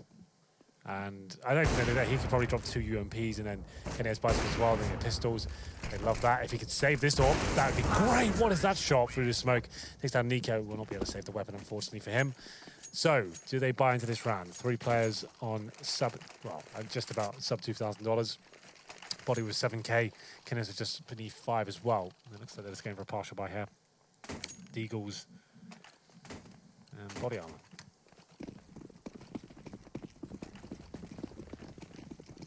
Okay then. Well, MBK is going to go with Kenny. And a wall. That's from Alu. Shox is on 2 HP. I was going to say they're doing a mini stack toward A. They'll fortify that by bringing Shox over to truck. He doesn't want to go mid anymore. Enough of that. I'll have none of that, thank you. So they're going to boost up. I think Jason's trying to make fun of me. Or was that Chad? I have no idea. I heard a voice. I don't really listen to Chad anymore. Look at the amount of Molotovs.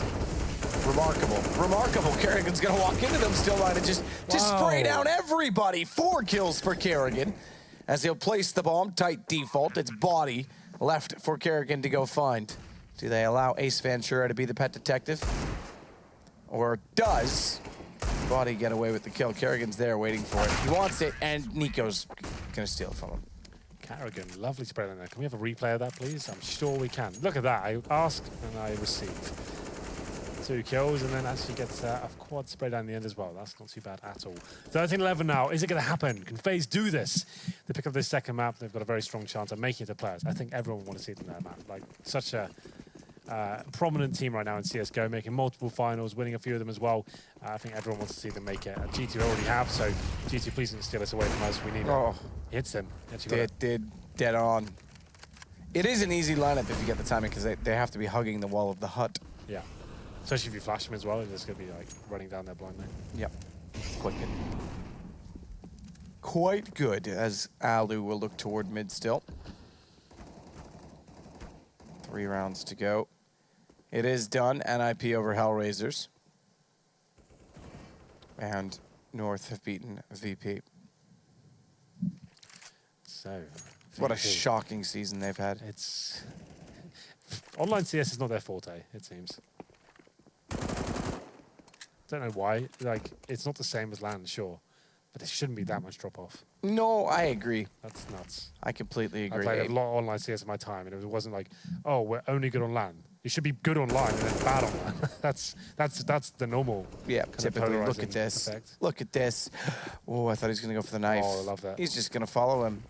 Take me to your leader. You have the bomb, actually. Your leader will come to me. And he makes it work, takes down Kerrigan. How's that accent, Chad? As Rain will take Apex. Can't hear you, Chad. Don't answer, wasn't it? It was rhetorical. As MBK backs off, it's Nico to find him. So FaZe do still win the round despite the cleverness, or at least the attempted cleverness. Yeah, it was a bit of a MBK. grasp, but it's like, okay, this is my only chance. If I can find multiple kills here, maybe I have a chance to win the round. He gets the bomb down, but swiftly recovered by FaZe. And what's the play here? No pause coming in, interesting enough, from G2, and it looks like they will not be forcing into this run. I say that with kind of bated breath. We'll see what happens. MBK with Deagle body armor, so almost allowing FaZe to find match point here. I say that though because they haven't really bought anything but the upgraded pistols, but there's always a chance. There's always a chance as Shox starts to work in with his Deagle. There it is. Gets Nico down. It's apparently. I thought he was going to get another one. Alu, though, gets the shot back in return, and Body will hug the corner, hoping they don't check it, especially with the smoke down in front of it. Meanwhile, though,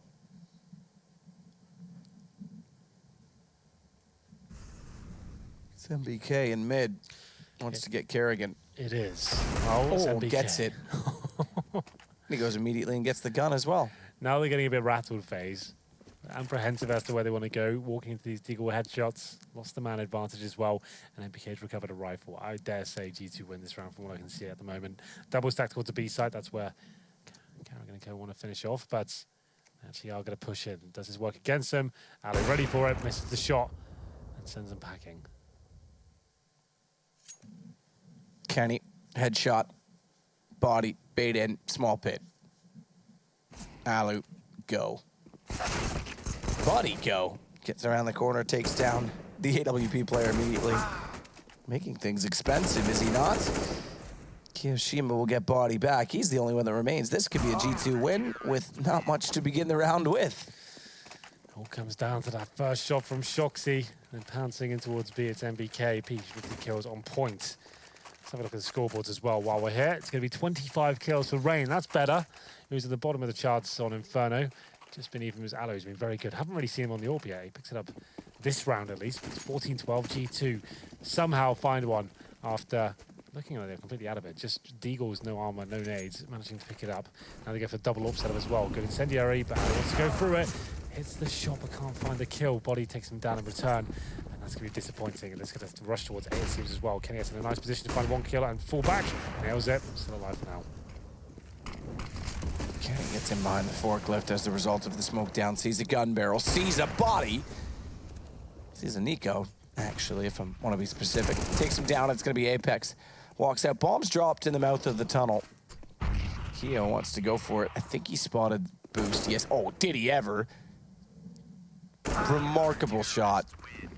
As it's now one round between them. G2 convincing that time, despite Keo's nice, nifty crosshair placement, if you want to call that.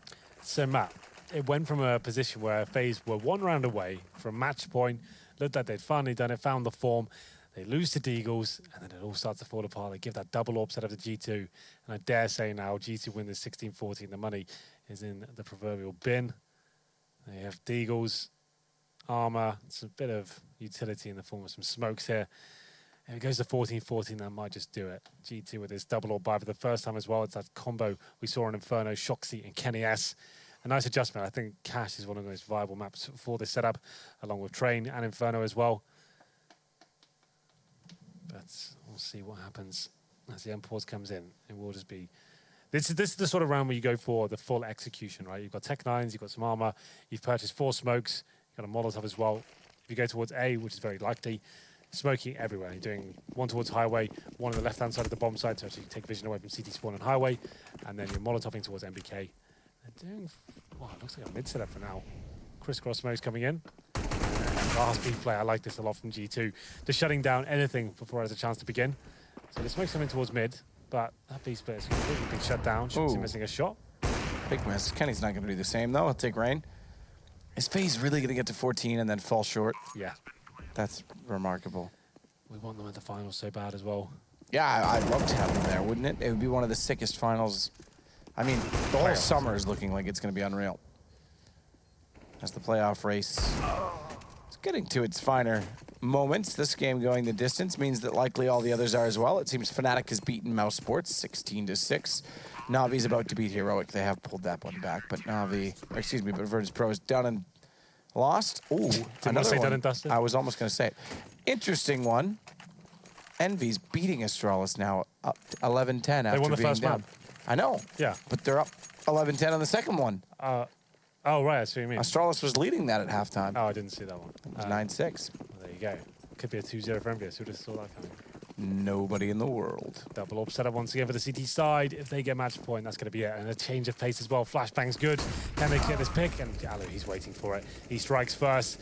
And we've still got a few rounds to go, it seems, as Apex, he's fighting back. It's another dink as well. How's Alu giving that kill away? You've got the man advantage. That's absolutely nuts. This kill, though, it means everything as Nico strikes from the squeaky door. 2-on-2 now.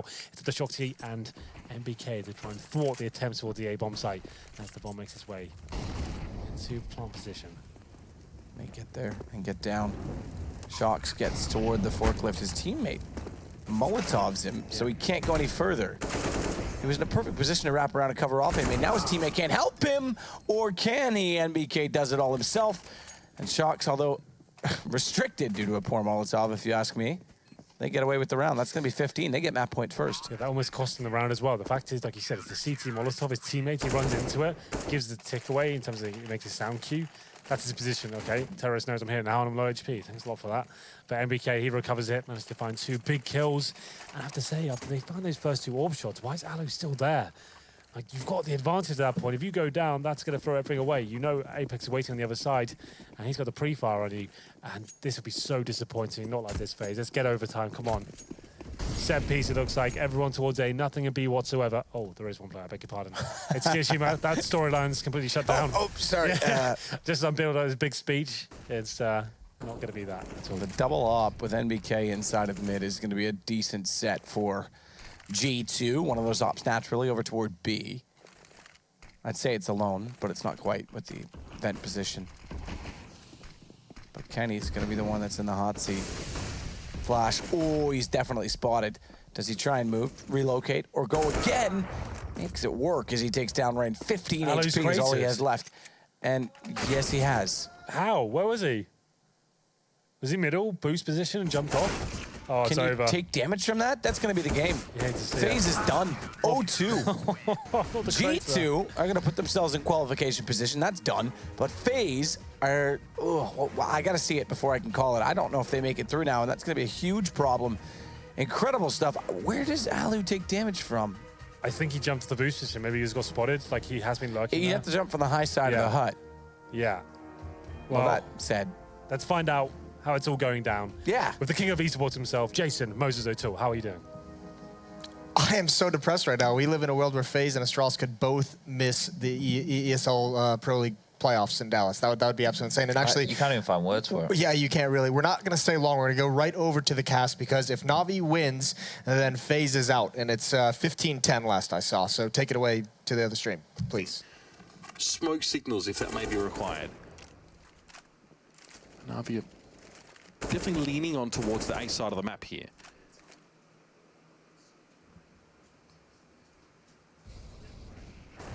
Slow play.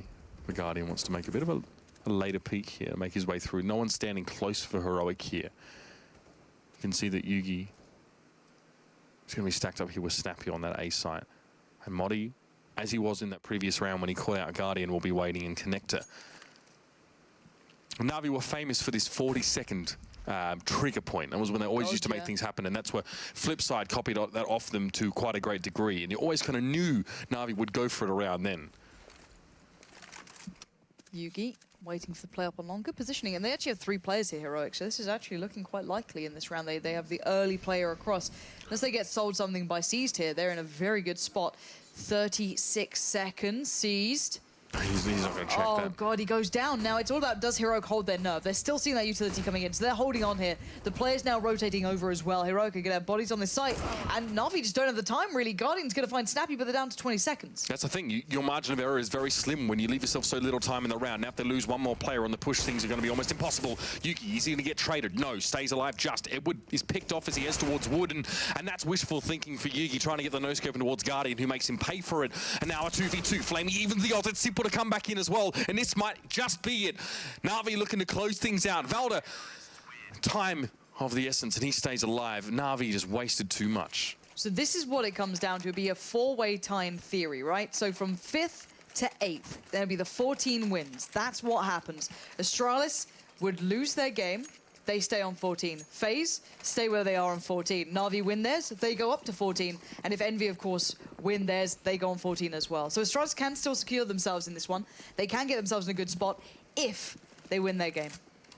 A lot of caveats there, Lauren. It's enough to make anyone uncomfortable. Makes my brain hurt. I don't count good. This could all be wrong, so just don't believe a word. I'm kidding. I'm kidding. We think there's a nugget of truth there. It will become a 4-way tie, basically. For that, for like between 5th and 6th, I guess, and it would have to be worked out. What a wacky season. Online CS for the win.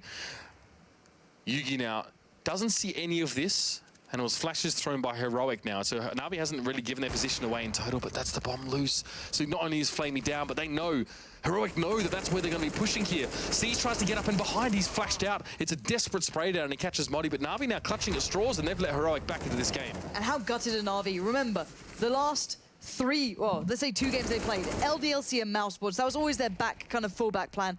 Oh, it's only LDLC. All right, Mouseboards we should do all right against. There's a chance there. No, they lost both of those games. They lost to LDLC 8-16, 10-16. Their mouse sports 0-16. They didn't pick up a single round. They've lost their last 5 maps in the row. Yeah, exactly. Now, here we go. We're jumping into the next one here, which will be, of course, the other side of things. Envy up on Astralis. This bodes well for that 4-way tie. Envy making their way into the playoffs as well is insane. After their awful start to the season, both of the French teams had atrocious beginnings. And they have very low expectations applied to them as well. It was sort of the team that Happy just had to cobble together after G2 decided to get the best in France and make something happen with it now. And you can see Astralis are forced to be humbled yet again as Tech9's Desert Eagles in the mix, smoking a flash for Xyp9x, and that's about all. And Envy are going to get themselves within spitting distance of taking this one out. Unbelievable. Oh, Scream. A little slow there, gets outdone. XMS going to pick up the mantle. Also, doesn't trade out well. This is very sloppy considering the match point that they're on, or I guess the value of this match to them. Oh, that's bizarre. This is such a strange round, and it's a huge way to get Astralis's morale back up. Sixer sees it. I thought he saw Kirby straight away. Maybe he was just waiting on the trigger there. Glaive is not able to plant the bomb. He has to back away for his own safety. And this is buying Sixers some time for Happy to get here. It also is buying some time for that smoke to dissipate. But I love this. Look at this response from Astralis. Fundamentally, they're so good. But even tactically, they're brilliant. They pull out of the B side as soon as that delay occurs. And they're straight towards A. And there's no one here for Envy to stop them. No, bomb goes in. And retake him with the AWP. It's Sixer. They've got a good idea where he might be as well. So well played. Na'Vi against Heroic has said 15-13. Still score on the door. Now, Sixer trying to stay alive. And I think we've got a pause coming in between Na'Vi and Heroic to discuss things. You can't blame them at this sort of magnitude. Though they spent a lot of money. I think they're on their last sort of buy round before they... I mean, it's just an awkward position for them to be in general. We'll try and skip over to them as soon as we can, but for now, Six is going to try and get himself out of this situation. Nice little delivery there with the P250, but again, he's going to have to use every trick in the book to outlast this situation. Turns anti-flash for his own bit of utility used, and then he sends in the smoke. That's cute. He might save himself an AWP here as well. He gets out alive. He's running around the corner. Nicely done. All right, I know this is a hot match, but we need to find out how that Na'Vi Heroic game goes. So right back in we go. Score on the door, 15-13. Heroic still trailed, but the pause came through. And Na'Vi are back in with this very shambolic, very broken buy. Heroic, considering they were trading quite some way. So even to put it back to this point is very impressive. This is overtime in this round. This is pretty much what decides it here, with Na'Vi having to dig deep into their pockets for one last go. And Heroic have just started to burgeon in their confidence and start to feel a little bit more comfortable, leaning in towards having Modi in that pivot point to rotate towards A early if he needs to, or to stay in connector and get the sprays down. And already he's taking position. Was set up for an early B play. Now he relaxes to connector. And remember, if you're confused about the standings, Sponge and Moses will break down everything that happened after we've got the results in. So that's what we're all waiting on here, is these last two games to close out that directly affect each other. Nico, though, up on towards platform, and Na'Vi playing this very slow pace, and clearly it's not worked thus far. You saw how it hurt them in that other round. They were in a 2v1. It was just Valda left on his own, and Na'Vi lost that round because they lost so much time. They couldn't sell the fake at B, and they left like 35 seconds of the round before they tried to hit A. Not good. Snappy takes a lot of early damage. Not good at all. Snappy 32 seconds left in the round. What is going on? They give themselves no room to operate. I don't know what they're up to. I think they're trying to sell a very late A, but they're this not now has to causing be rotate. centimeter perfect, Lauren. I don't think they can do it. They're going for the A hit. Now they need to run through here without stopping almost. And Yugi's having none of it. Molly's going to force him out a little bit. Smokes. It's still there, and Snappy's taking the bomb. It's done. That's going to be 14-15. There's nothing more to say.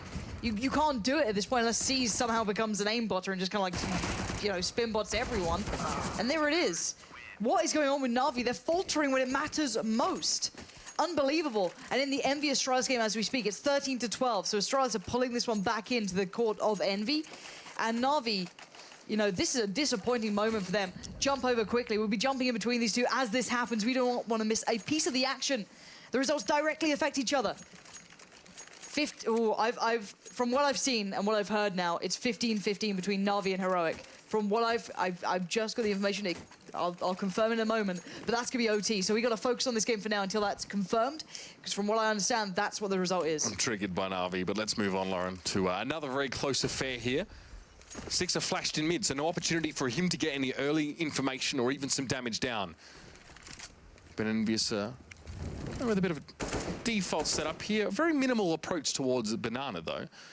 Playing those 3 players in mid and inching their way forward. This might actually have a little bit of pace to it. We'll see what they go for here. Should be smokes to either side. Dupree setting one up now as well. Here's the push. Sixer stops him in their tracks, so that's going to hurt. It's a stopping power from Mac Truck. Happy flashed out very heavily, but he's saved. Dupree keeps him alive, or RPK keeps him alive, should I say, by catching Dupree as he tries to make his way forward. This is a lovely hole from Envious. Look at what their buys in this round. Look at what they're working with. They make Disaster. 4 pistols work. Absolute disaster there for Astralis. What happened? And then money. Shambolic as well, completely broken down. You got 6k on one, but yeah, look how back and forth this was. Great start for Astralis, but Envy have clearly got themselves back into this one a little bit, and individually, of course, who else to look towards? Oh man, that's got to hurt. And Sixer opened it up, there's no doubt about it, but again, just the crossfires were very, very good on the push towards the pit. Dupree had such a golden opportunity to deal with Happy, the one player that actually had an AK at that point. He was saved for RPK. Mitch, it's round by round. We're switching in between, and it is OT. So still, this is insane between these guys. So the pause came in between the Astralis That's why game we're as switching. well. That's why we're switching. It is a pause in the other game. And just to confirm that I wasn't just, seeing into the future. I've got, I know some things, Mitch. I know some things, but... Okay, so I'm triggered about Na'Vi because when you see that kind of stuff happen late round, it's okay to leave things till late. We actually see that work a lot. Yeah. But then they're switching back and forth, and I definitely think there's communication problems for them right now. Something's not clicking. This is like... It's really obvious when you see it. When a failure occurs on that kind of level, you can leave a round late. You can do a VP and keep your opponents guessing. But if you put yourself in a position by saying, okay, guys, let's go to this site. Oh, also, if any one of us dies to an AWP shot, we've lost the round. That's the kind of, that's the stakes right now. That's the risk we put ourselves in. Instead of saying, okay, guys, we're going to now trade onto this site, play contact CS, take casualties, but have enough time to recover and gain position. So OT's still kind of being worked out, but the unpause has come in from this one, 14-13. And again, to highlight what happens Big force. Here. Yeah, if Envy win, they go up to the 14 wins. Now they're in that tie as well. If Na'Vi do it, in the tie as well. So, it's all about those 14 wins. Astralis can get themselves clear. They can get away from this pack. That's what's on the line here for them. They get away from that horrific tie that could put them in, a bit of a dangerous position. Not sure how that would work out. Again, end of the stream for that one, for the full information. But Astralis here need this round. Envy, again, in with a chance of doing some damage. Fighting for their position, for their chance at being in that top 6. And you can see here that Astralis to lose this round leaves them with very little except the extra from loss bonus in the next round. So they're putting a lot on this round. This is a huge emphasized opportunity for them to break back in, and they've given Envy the opportunity to get themselves some guns. That's the first trade, but Scream's there. No one better to lean your hopes on than this man over at the site. He backs away. He's more than happy with the 1 kill for the moment. He's going to wait for reinforcements. The coffins are quite permeable to bullets. Zipnix takes a fair bit of damage, but the bomb's down, and now Envious. Ball's in their court. Chad has some good stats about holding the B site on Inferno. Once you got the bomb down, Glaive going to help him out on that one. Switches up to the M4. He does get it eventually. And he's way too unhappy. He's got a good idea. He's there, but just not as quick on the trigger. And now it's just Dupree. A 1v3 to get back tied all even. Bombs planted. He's positions noted. The flash comes in. Sixer comes out. And the fuse comes through. Envy make it to 15. This gets scary. This is it. I mean, look at Astralis' money in this next round. We'll actually see what they have to work with. That's porridge. That's not even the good porridge. That's like the stuff that you have a grandmother that likes to hoard food over long periods of time, and she just pulls it out. She's forgotten, of course, that it's like 12 years old, and you got to eat it. And if you're wondering why we're not seeing the Na'Vi game right now, it's because it's still going into OT, 15-15. So do stay tuned. That'll be coming up once we know probably the result of how this one closes out. It's 15-13 right now. If Envy win this, that 4-way tie again looks more and more likely. This is all Astralis have to work with here. They took a risk, there's no doubt about it, and they've thrown themselves now to, I guess, the whims of fate. Given that there will be a big tie in the middle of the pack that will decide who makes it in. And I don't even know if there needs to be extra games played. I couldn't tell you. We'll have to find out when we get there. But now, let's see how this round pans out. Relatively default approach thus far. Astralis have this utility to use, at least. They've compromised on weapon strength for that cause. RPK to wait. Here comes a flash. He turns it a little bit late. He does suffer a little bit of flash there, but doesn't see any players. Zipnix maybe baited that he was walking out of Boiler. Yeah, and considering where the rotate player is for Envy, this could be dangerous, but RBK is doing a good job. He does open himself up to that chance, which may be overextending to make up for the fact they didn't have that player in CT Arch initially. Now they're there, but instantly traded. Scream does find Glaive, but Dupree again keeps this game alive for Astralis. Envy, though, know what's on the line here. Happy's still tucked in, but oh, this is nice. Good read. But they're faking it. This is all but a ruse. Oh, is Sixer going back? Say it ain't so. And the exact moment that Astralis decided to go back to A, Sixer pulls himself out of that exact site. Okay, now he knows, but the smoke's there. It doesn't even matter. He can't get involved. He's on the bike of doom. All right, this thing works. Don't worry about it. I actually believe he's got this round. Yeah, of course he gets the kill, and Sixer goes through the smoke. Dupree, it's all on you. Can you save Astralis in this, or will it be Envy tying things up, binding these 4 teams in possibly a 4-way tie? Dupree now bombed down. UMP to hand. Flash goes in. He knows he's going to be pressured severely. He flashes them, but he flashes himself. He spots one. He goes for the other, but he can't make it happen. XMS is there, and it's Envy making it to 16. And that's going to be it, of course. Game 1 for Envious, blowing over the top of Astralis there in this last match of the season for them, and they have made a comeback that I haven't seen in quite some time, but we'll get to that after. It's now into overtime between Heroic and Na'Vi. This is insanity, isn't it? Yugi already going to find the first. Snappy puts his foot down, and Na'Vi seeming to kind of kick right back off to where they were struggling before. Yeah, they get not very much done at all. Of course, they did just play on the T side here, and we could see a lot of their problems did originate from that. They were 15-10 ahead, mind you, Na'Vi were. 5 rounds in a row for Heroic, and Na'Vi kept forcing against the grain, trying to make something happen. Well, it didn't.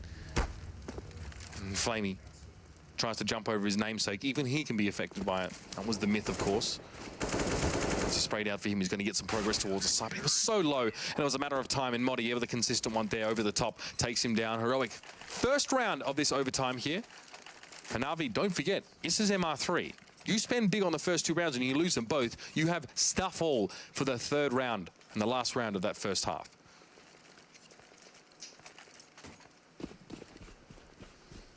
Here we go, Na'Vi, no AWPs available. Nothing on them right now. 4 rifles. Now, okay, Guardian can still play with a rifle. There's no disputing that.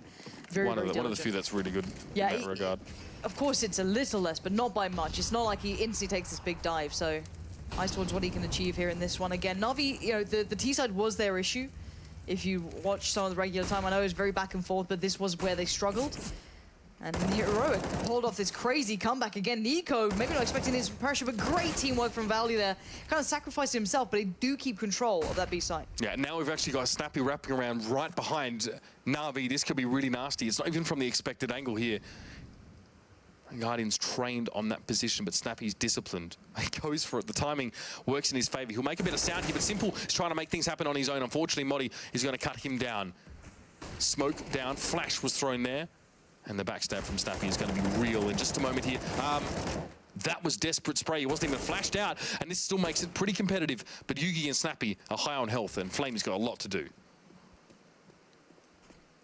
can imagine all the FaZe players out there, and everyone else banking on this. The bomb, though. Such a tricky spot. Flamey puts the molly and hopes. Praise. He does force Snappy away from it, but not for long. He can always play back into this. Flash goes in, evens it out. Doesn't play into it, but 25 seconds now. That's it. Yugi takes the head off of Flamey, and Heroic managed to weather the first 2 rounds of this overtime comfortably. And now, fortunately for Na'Vi, they didn't buy an AWP in that last round, but because Guardian did in that first round, he's under 3K. Now it's about pulling your resources and getting the most you can out of this last round of the first half of overtime. Yeah, and I can imagine the ESL admins out there, League Ops, the guys who are working out all the scores are like, you know, I'd see them with like, oh, you know, the abacus is like, you know, sliding things across, like, please, in this way. It's like the Zach Galifianakis meme with all like the maths formulas coming across them. That's what Carsten looks like right now. Yeah.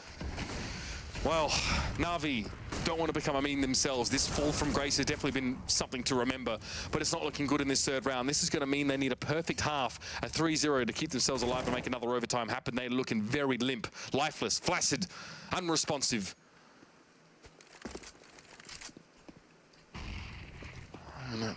Not much more to be done here. 3 players still to work with, but they're getting cut down. This is a confident, imperious-looking Heroic.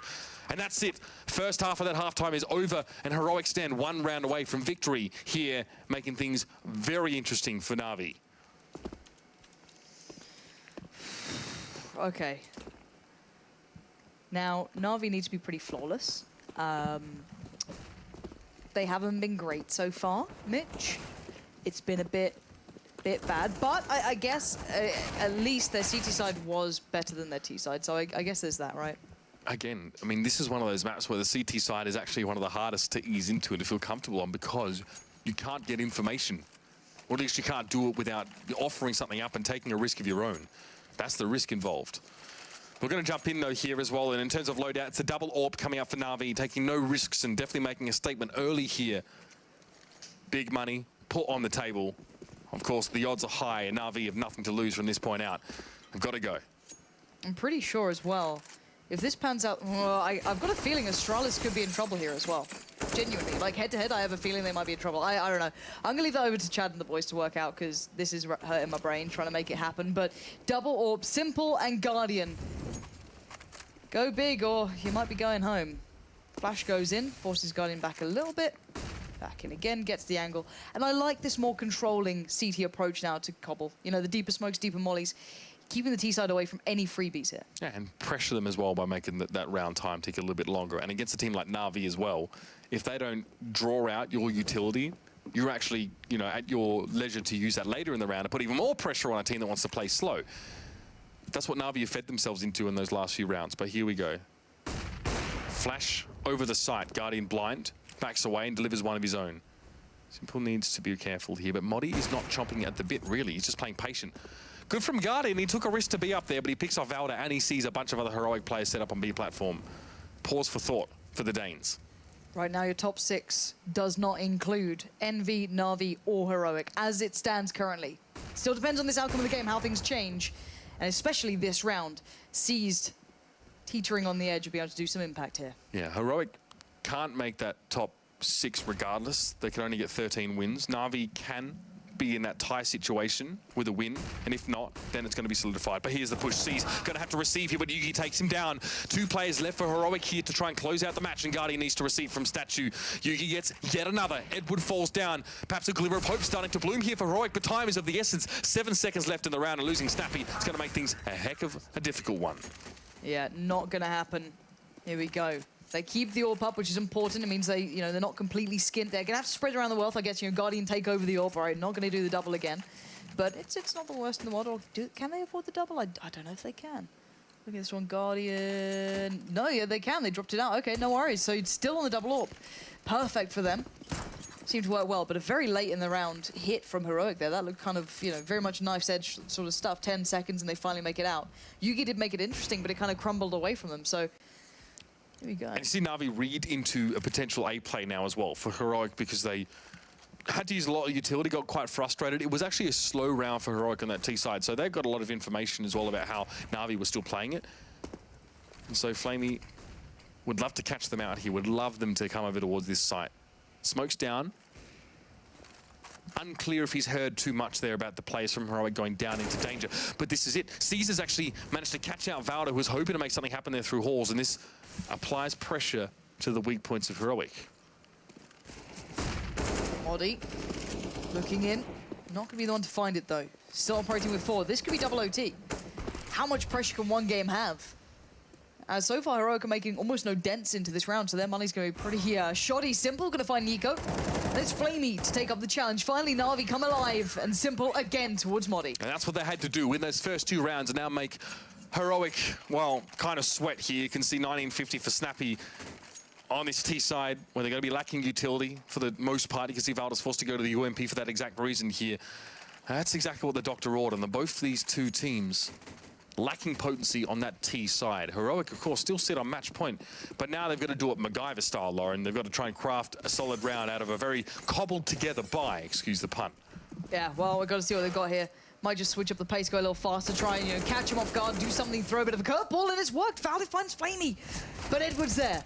Mr. Consistent, Guardian as well. Yugi strikes back, though. It's still a 3v3. Nico, a little worse for wear, a little bit, you know, sloppy. Maybe. Yeah, sloppy, I think is the best word I can put it. But Yugi and Snappy on. 1v1. It's a 1v1 here. Na'Vi need this to stay in with a chance, and Yugi can destroy it all. Simple versus Yugi. What an important moment for Simple, and he makes it happen. The spray's there. Yugi to fall, and it's going to be a second overtime here. Neither of these teams willing to budge an inch.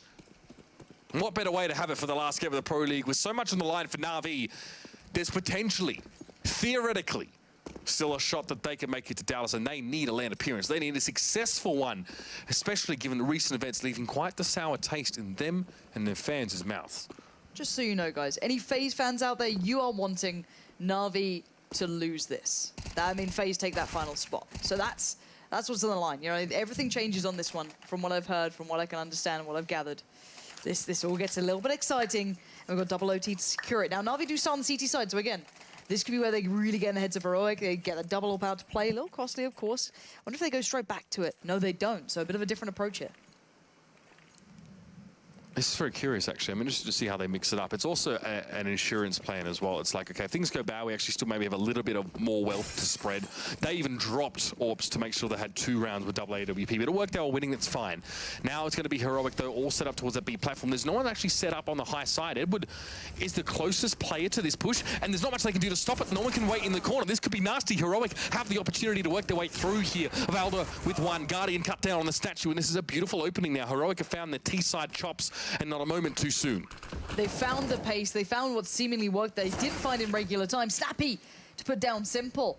And it's Flamey trying to make a play, but he's already outnumbered, outgunned, and out of position. It's time to save and keep hold of that M4.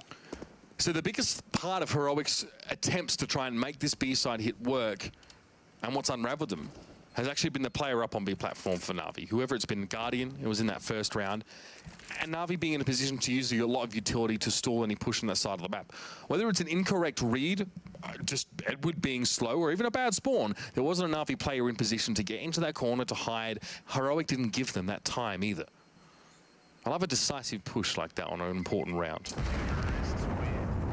All right, Heroic, make it count. And also Heroic might have been expecting to go back into a double AWP as well. So they're, again, still wanting to try and play a little bit more of a high-paced Counter-Strike game. And although Na'Vi weren't doing it, it still worked in Heroic's favor as they weren't in position to receive. Absolutely. Wonder if they're going to come in with that blistering pace again. Feels like that was the closest they got out of, you know, obviously it's the one that they won, but in comparison to the other ones that were very clear cut towards Na'Vi during the last OT, that was very, very decisive in comparison. The answer is no. That pace absconding from this round. And Yugi waits. By the way, both these two teams are going. This one, you know, overtime round on T-side might be enough for Heroic here. Yugi's forced to back up, and this will be another slow one. Heroic don't have an A-side presence. And it's going to take them a long time to get enough information with a player up there as well, so they're probably still committed to this one. Into drop. Flamey gets a very small amount of damage done. Nico finds him through to smoke, if I'm not mistaken. That's a huge opening for Heroic. It's massive, and here we go. Edward now has to focus towards drop, and he's done well. Finding Valder is big, smokes it off, now can back away, find somewhere safe. So, find somewhere secure. While he comes in, Nico now threatened. Readjusts. Had to make sound. And now seized, puts himself just under the window, waiting ever so patiently. Nico jumps it, spots it. Now, how'd you get around it? Nico not only sees his assailant, but also reveals himself. So still needs to be slowed up a little bit. 40 seconds left in the round. There needs to be another big move made by Heroic here, but it's actually Na'Vi that make the response. Nico forced to seize, and that was definitely a linchpin in their approach to this round. Now it's going to be on towards B platform and hope for the best, but Edward this time has had time to get in a position to receive. There's no chance Snappy was going to get out of that. He didn't even have time to check that spot. Good work with the time here for Wall. Surely not. Na'Vi looked like they were going to bring it back, but now shots in through the chicken coop here. Yugi needs to connect these. It's him versus two. The CZ comes in. Now it's going to be the 1v1. Sprayed through the chicken coop, doesn't quite connect. 6 bullets left, and Yugi knows he's in trouble. It's a fake plant. The spray down. 19 points of health, and Guardian brings it back. The USP comes in. What a hero. How does he do that sort of thing? It's 1919. Hope is still alive, but money is scarce for Na'Vi. They can still get a buy, but it's not going to be perfect. And oh my word, Mitch, this could be a game to remember. What an important time for it as well. These two teams are both reeling over disappointing performances at LAN over the weekend. They're not happy with how things have gone so far. Na'Vi, of course, and Heroic. I can think back to the Misfits performance for Na'Vi, and Heroic not really getting out of the groups. And this is a match a series that everyone had slated for them to get through over at Tours. Maybe some revenge or a chance at least to give themselves some confidence back. AWP is still present for Na'Vi, but they've had to go for a mix of FAMAS and UMP in there. Limited utility, which means limited stall against a Heroic who are happy to wait them out more times than not. Simple, gonna take the fight. In that smoke, taking his time, gets outdone by Nico, and what a moment to go through the smoke and try and make that fight. Flamey, come on, live up to your name.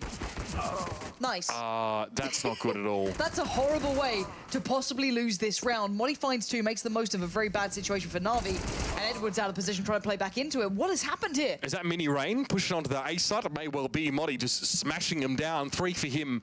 And that was a bit of a, well, it looked like a bit of a brain AFK moment for Flamey. A little bit awkward, perhaps, for him. What a result for Heroic on that T side to get themselves those important rounds here. 2 rounds, of course, now.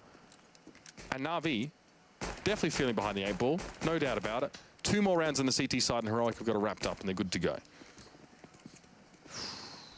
What can you say about this one? You know what I mean? This is one of the most, I think so. We've had intense ends to the season before. It is normally close. We do normally get these tied moments, but it's not normally, you know, the teams that you kind of expect to be within that kind of higher echelon. You're looking at some of the best teams in the world. You know, Astralis, FaZe, Na'Vi, and Envy now apparently have put themselves in a position of power. It's kind of scary to see because you don't often see these guys having to fight it out this late in the day. And Heroic, bless their hearts, they can't even get to the offline finals no matter what happens. But my God, are they giving a good game? Yeah, they're not even at a risk of being relegated either. No, they're in that safe middle ground. No matter what happens to them, they're fine. They can't make it to the playoffs, but they aren't relegated. And they could prevent Na'Vi from making the finals with one fell swoop. The world on fire here, and that's what I love. Bring me a bit of that. All right, we're about to get underway here. Now, Heroic CT side last time was very robust. Na'Vi looked quite flat on their T side during regular time and OT. Now, this time around, Heroic actually picked up a round on their T side, so things could be a little bit different here. Could be a little bit harder for Na'Vi. We'll see. We'll see how much this plays into it. No double AWP for Heroic here. Quite often just Yugi that we see wielding that one. It's not really an approach they often like to take. Not on this map, at least. Looks like there was an early push forward by Heroic's A side couple. They didn't see too much. They've now backed up to more defensive positions on A. And the counter boost here, this could be pretty big, but Nico's already made Guardian. That's a bit of aggression here as well. Heroic actually channeling some of that bloodthirstiness, and that slowed Heroic Na'Vi down in a big way here. They're split 2 and 2 across the map here, looking for picks or some sort of entry. Not at their best. No, losing out on Guardian already a huge blow. Now, what did Na'Vi do? Again, it was the pace that they came in with on that first OT. They were down to 10, 20 seconds max hitting these sites, so it was kind of a little baffling. And Heroic know this. They know that they like that sort of pacing, and it seems to be coming back into the Na'Vi playbook, even though they switched up the pace as of late. They're going for those kind of quicker, more concise hits. But now, looking like a bit of an A-split's coming through with a commitment towards drop. Bomb still on long. Modi reads this well, but he still get the frags and did do damage on the second. Flamey will overwhelm him, but now Yugi's eyes have turned. Yeah, I mean, that's okay for Modi in that case there as well. Heroic still have that man advantage now. It's even been exacerbated with Yugi finding Flamey. Yugi wanted that shot here as well. There's actually no one playing up close on A. He was the closest player to miss that one, so Edward can now get into position and even make it harder for Yugi now. Force him to commit a little bit more if he wants to get involved. Valdo going to come up through danger. And Edward may be a little bit vulnerable if he goes a little bit too far forward here. I believe it's Simple playing behind it back towards that hut. Fairly standard after plant. Valdo peeks out to that one. He gets the kill. That's okay. It's 1-for-1 trade, and Yugi receives Edward. They knew he was going to be there. Heroic have gotten themselves 3 rounds out of this overtime so far. 1 more, and she's done. And it's in the books. All right, things get a little bit scary now. This is where it all goes topsy-turvy. Moses, Sponge, get ready to explain what is just going down here. This could be one for the books. 21-19. Heroic on the verge of doing the dirty to Na'Vi. With nothing to lose, nothing to gain, Heroic just want to set fire to the world. It's just that salty run back late season. Well, we'll see if it works out here. Heroic come away with the goodie bags, because that is it. It's a consolation for them.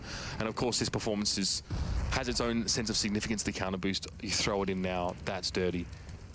No one on Na'Vi is ready for this. Now, if they move quick, Modi gives himself away, or at least I thought he might have there. Guardian finds Nico on the push here. So this is a fast play here coming in from Na'Vi. Let's see if it works out. Modi stopping good trading for the CTs so far, and you can see the Flame is already in position. He gets the kill. Light glimmers in the eyes of Na'Vi now, and they've got the bomb plant. Oh. God, as if this is when they start actually, turning it on. Yugi's going to try and keep all that up. That's his #1 priority now. Snappy's going to just kind of come out with him, play bodyguard. and keep Na'Vi at arm's length. Now, good stuff from Na'Vi to be this concise with it, not even keep their money into question. That's fine. All good, all well. This is perfect.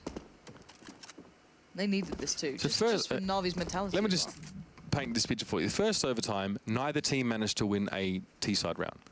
This second overtime, if Na'Vi manages to keep this game alive, these teams will have won the majority of their rounds on the T-side round, on the T-side.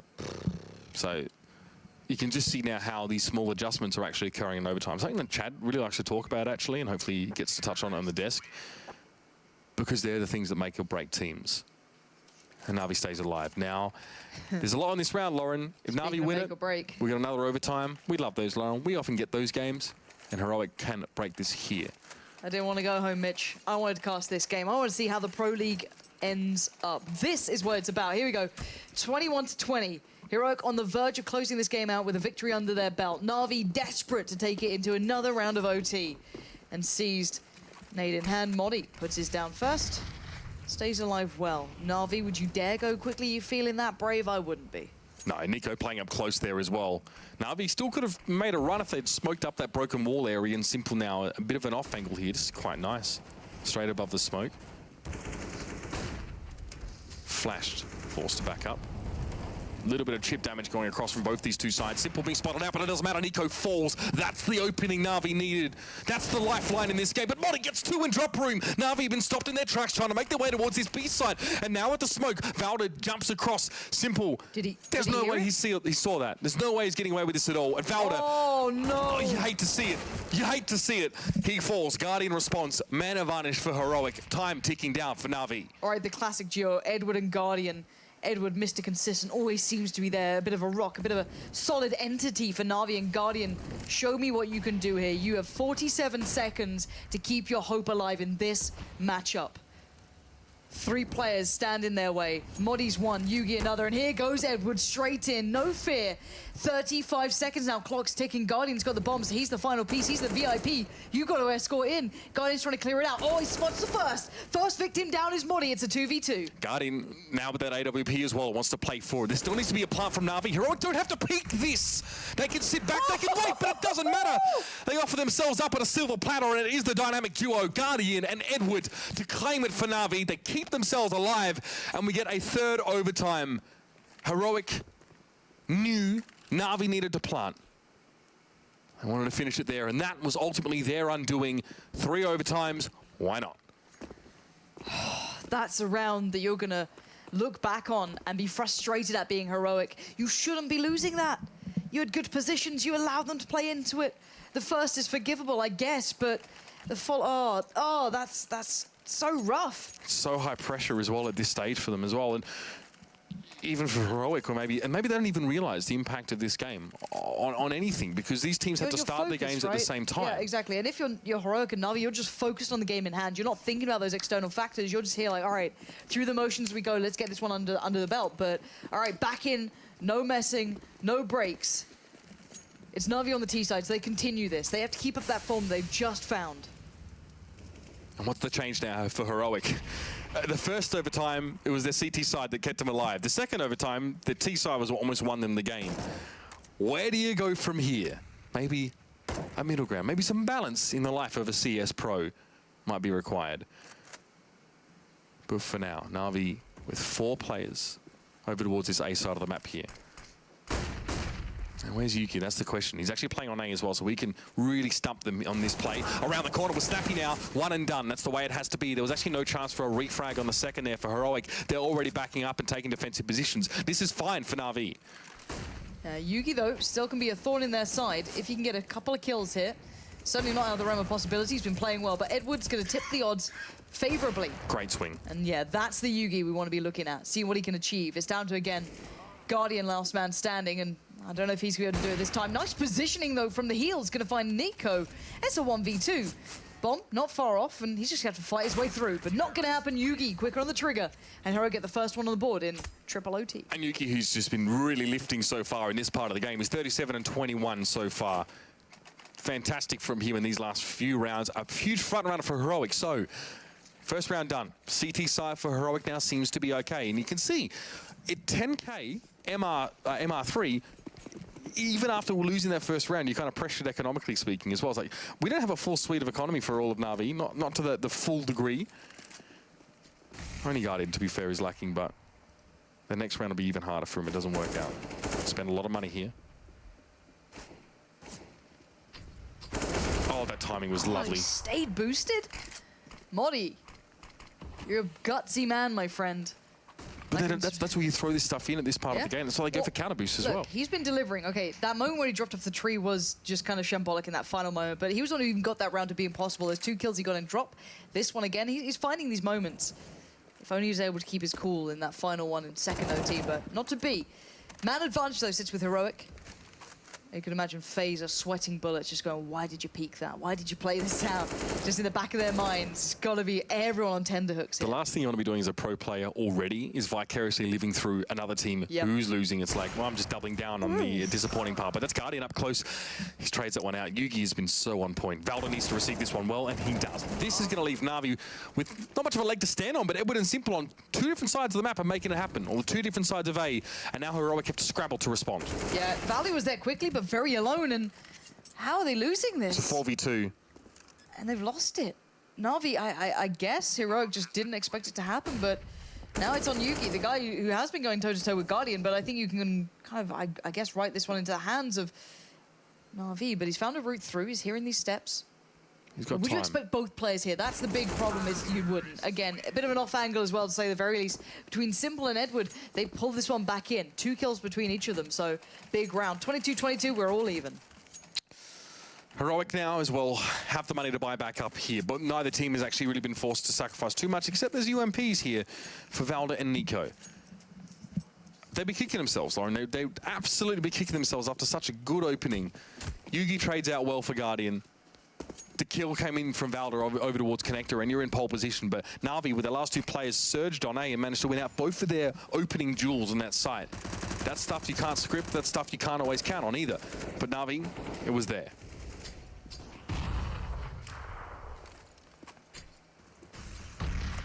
A little bit of an exchange in drop. Modi being forced out now. Has to back away, play from the window. Nico with the deep smoke towards Plateau, trying to play that late control game, kind of deny Guardian the play out. And there it is, going to force him off. Buy a bit of time here. It does allow Nico to push up, actually. This is nice. It gives away he's pushed up because he's obviously pre-firing like this. That's the shot. Simple, going to crack open that first player. Mount Molly goes in from Valdi. No smoke there just yet, and you can see the full sight hit coming through. Good counter flashes from Heroic, though, keeping them at bay. The Molly has really slowed them down. Valdi's going for that peak. That's very brave. Needs to fall off this one or do something outstanding. No. And now Molly's just depending on that smoke to keep him alive in the angle. The nade will finish the job. We're in a 3v4. Again, this could be big. Molly is out there in the open. Yugi tries to make a shot happen, doesn't get it. Can't back away safely. Has to fight his way out. 9 seconds now. They're running out of time. Yugi's now surrounded. 1 is not enough. Na'Vi gets to 23 on the half. You have to wonder as well what happens if Yuki doesn't commit to that and sits in connector. Perhaps Na'Vi still get to, plant obviously behind that statue, but still, Na'Vi come out better over on that half. Their T side again seem to prevail. And during the break, please go over to any of the FaZe guys' Twitters and just enjoy the panic and the memes. Just take this time right now during the half. Head on over there. It's a spasimittable. It's not a fun position to be in. No, it's horrible. It's horrible depending on other people. It's never wanted, never needed. And this is the thing, you always throw your mind back to the early season. You think, why couldn't we just win one more game, one map, one of those silly maps we just didn't play well? It Why always couldn't comes back we, to you. I don't know, win that extra map against Hellraisers? Yep. For example. Yep. No, it's all there. That's when all these feelings come back. You're just like, God, why is this? Why do we have to depend on others? But still, 23-22. Heroic's T side now. This gets put under question. Well, Na'Vi again have shown up, made their T side work for them here. Heroic have to do the same. Single AWP again. So Na'Vi have gone away from the double AWP strat in overtime here. They're not sort of giving that to Simple. They're sort of more happy. And that's also because as well they've stacked B with 4 players here. Guardian, that lone player over on A. Sees, takes down Balder first here. More to receive, I'm sure, in this drop room. And it's good read from Na'Vi. Now that those players are in drop, they've committed at least to Connector or this B site. Edward needs to prepare himself for either eventuality. You can see that's why he changes his position. Counter boost up in, absolutely cheeky. They've got time though. They make these moves quicker than Na'Vi do, and these options are available to them for that reason. Makes Yugi play safe now, puts him off of this one. Smoke comes in, denies a little bit of the play that maybe Modi would have wanted. Still a minute on the board. They're actually playing back in. Moddy's lucky to get out there. I mean, yeah, you've got to make split-second decisions now. Moddy was kind of trapped into staying at B with that molly up, and almost got taken down as well because Edward chased him into the smoke. Moddy made the correct move by getting out of it onto the other side. 4v4. This is quite a bizarre round, actually. There's 3 players now on platform, and Edward's got himself set up here. The more time this takes for Heroic, the less chance they'll check this corner. It's all on Nico to molly him out as well, if they actually do it, as Moddy is the player in drop. So we'll see if they do this. If they check on it, please do. They're not actually looking at this one. You line him up, and Edward's going to drop him out. This looks good, unless Moddy can do something superhuman at this point. No, Edward's having none of it. One more on the board is all Na'Vi really needs. Well, that's exactly all they need, Lauren, at this stage. They have the advantage now, as Heroic did in that second overtime. Just got to win 2 rounds, or 1 round on the CT side. They've got to win 1 of 2 rounds is what I mean to say. It's getting late here, let's be honest. It is. After midnight, that's fine. It's the life we lead. Now have a look at the arsenal of the 2 teams. No one's really wanting for anything. You would maybe like a couple of extra bits and pieces, but the next round, Heroic don't even have. If they lose this one out here, they have to force anyway for this one. So that's fine. Do or die time, boys and girls. Heroic, if you have anything up your sleeve, any last trick to bring out, this is your moment to put into play. It's a little bit slower, a little bit different, a little bit more of a lean towards A. Conversely, this is where Na'Vi could just throw a weird spanner into the works, something that Heroic couldn't possibly prepare for. Simple plays in the corner, though. He's receiving now towards A-Long. He gets a second. That's big.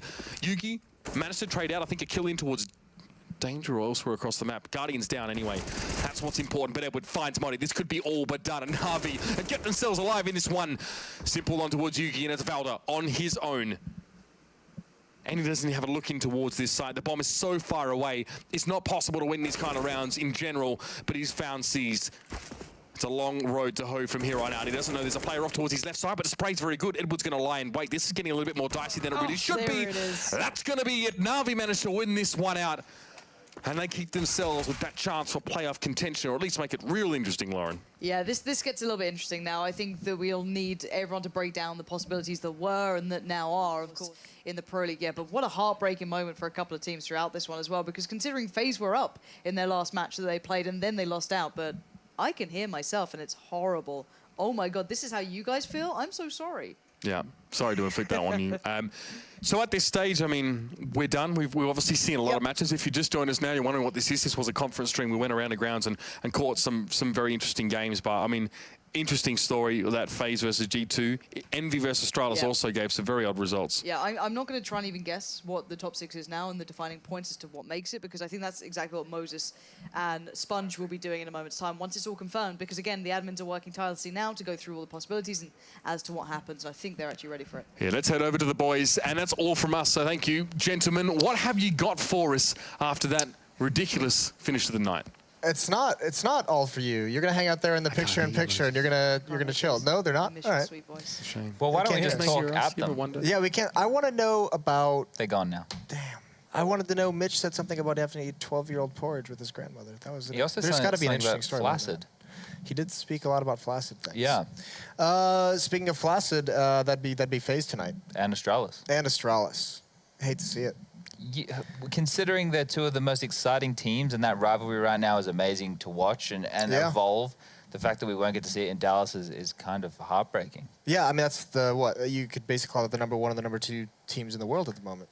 Something like that. Yeah, that's crazy. So, yeah, as far as I understand things, which might not be perfectly accurate, those 2 teams are out. We're going to bring up the standings right now, though, and these should be completed. These should be the final standings for the season. North, G2, Mouse Sports, Fnatic, Envy, and Na'Vi are the 6 teams that make the ESL Pro League playoffs in Dallas, Texas.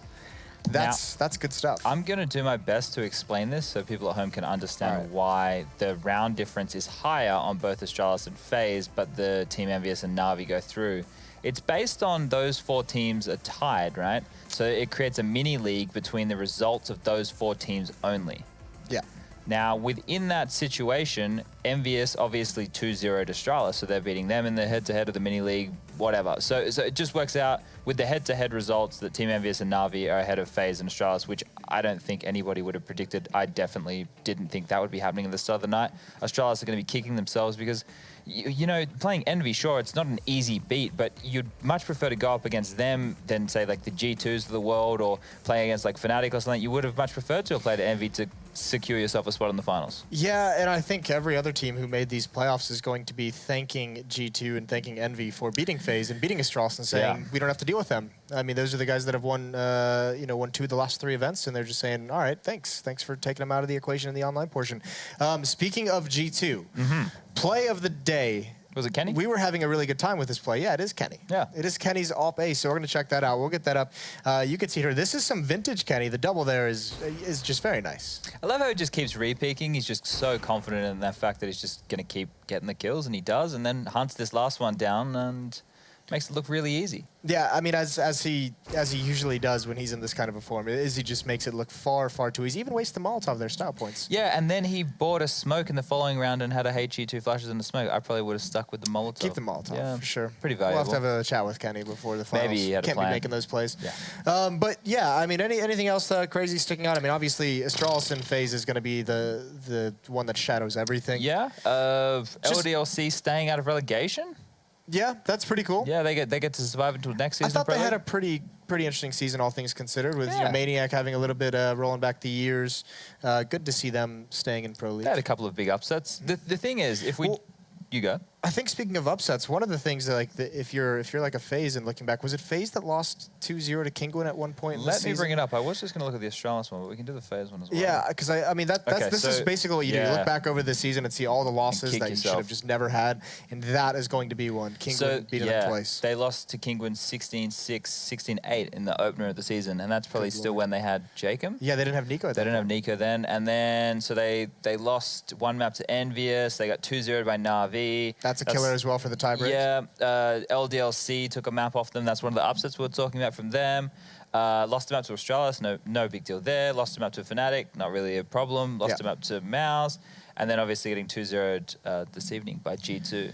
So tough. Yeah, and then if you look at the Australis one, which is the other upset one we're talking about, theirs is like they did everything they should have, right? It's teams you'd consider them to maybe 1-1 with. So they 1-1 with Na'Vi, they 1-1 with Mouse.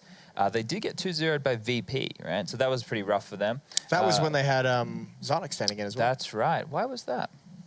That was when... I don't remember why. That was for Device, though, wasn't it? Device had something, I think. Yeah, that was unfortunate.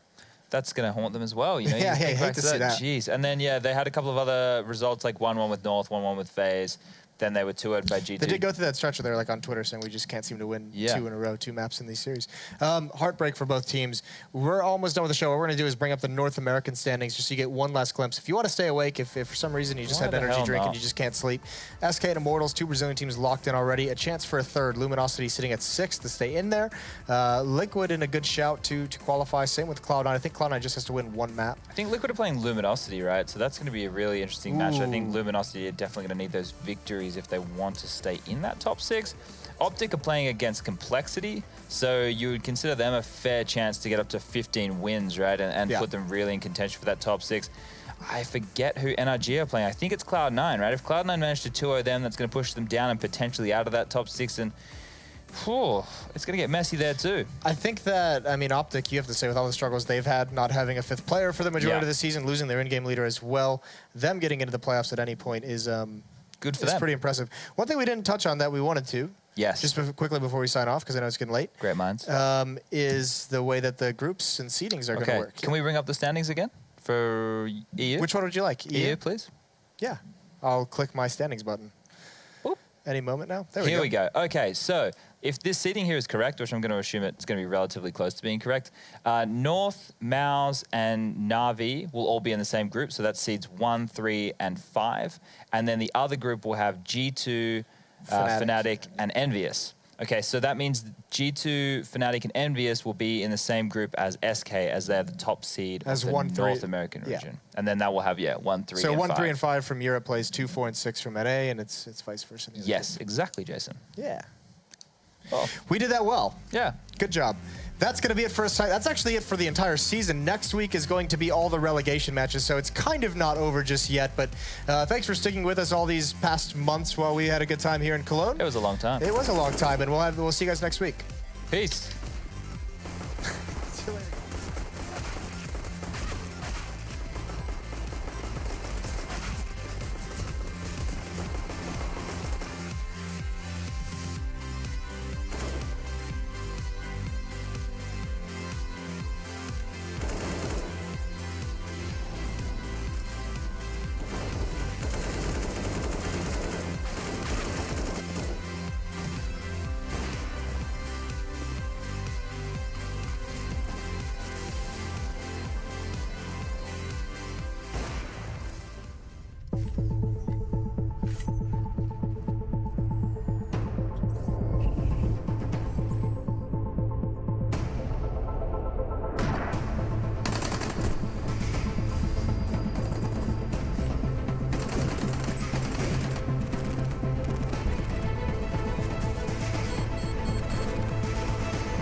I can't understand people watching somebody play a computer game.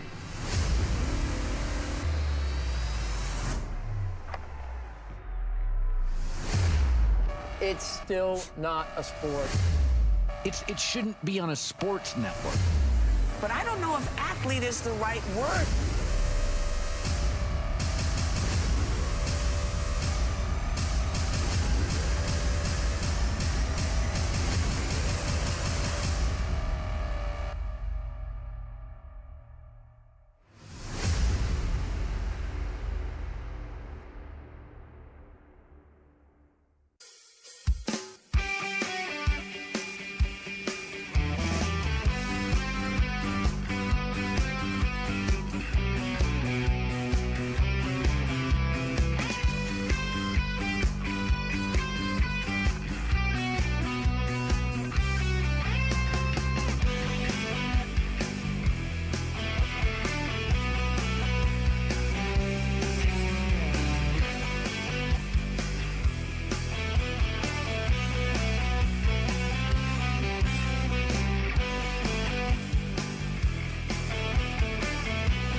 This is your chance to actually make it into the Pro League, be a professional Counter-Strike player.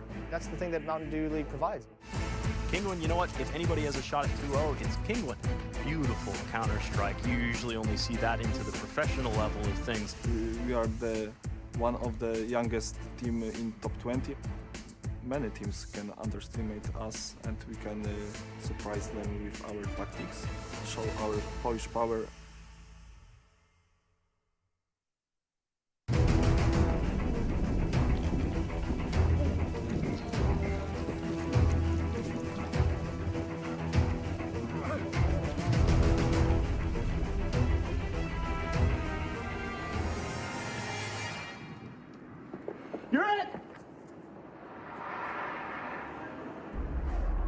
Start your esports career now at play.eslgaming.com.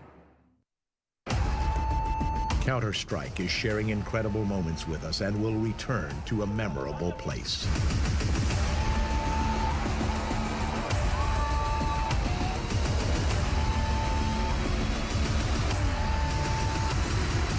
Get your tickets now at proleague.com/Dallas.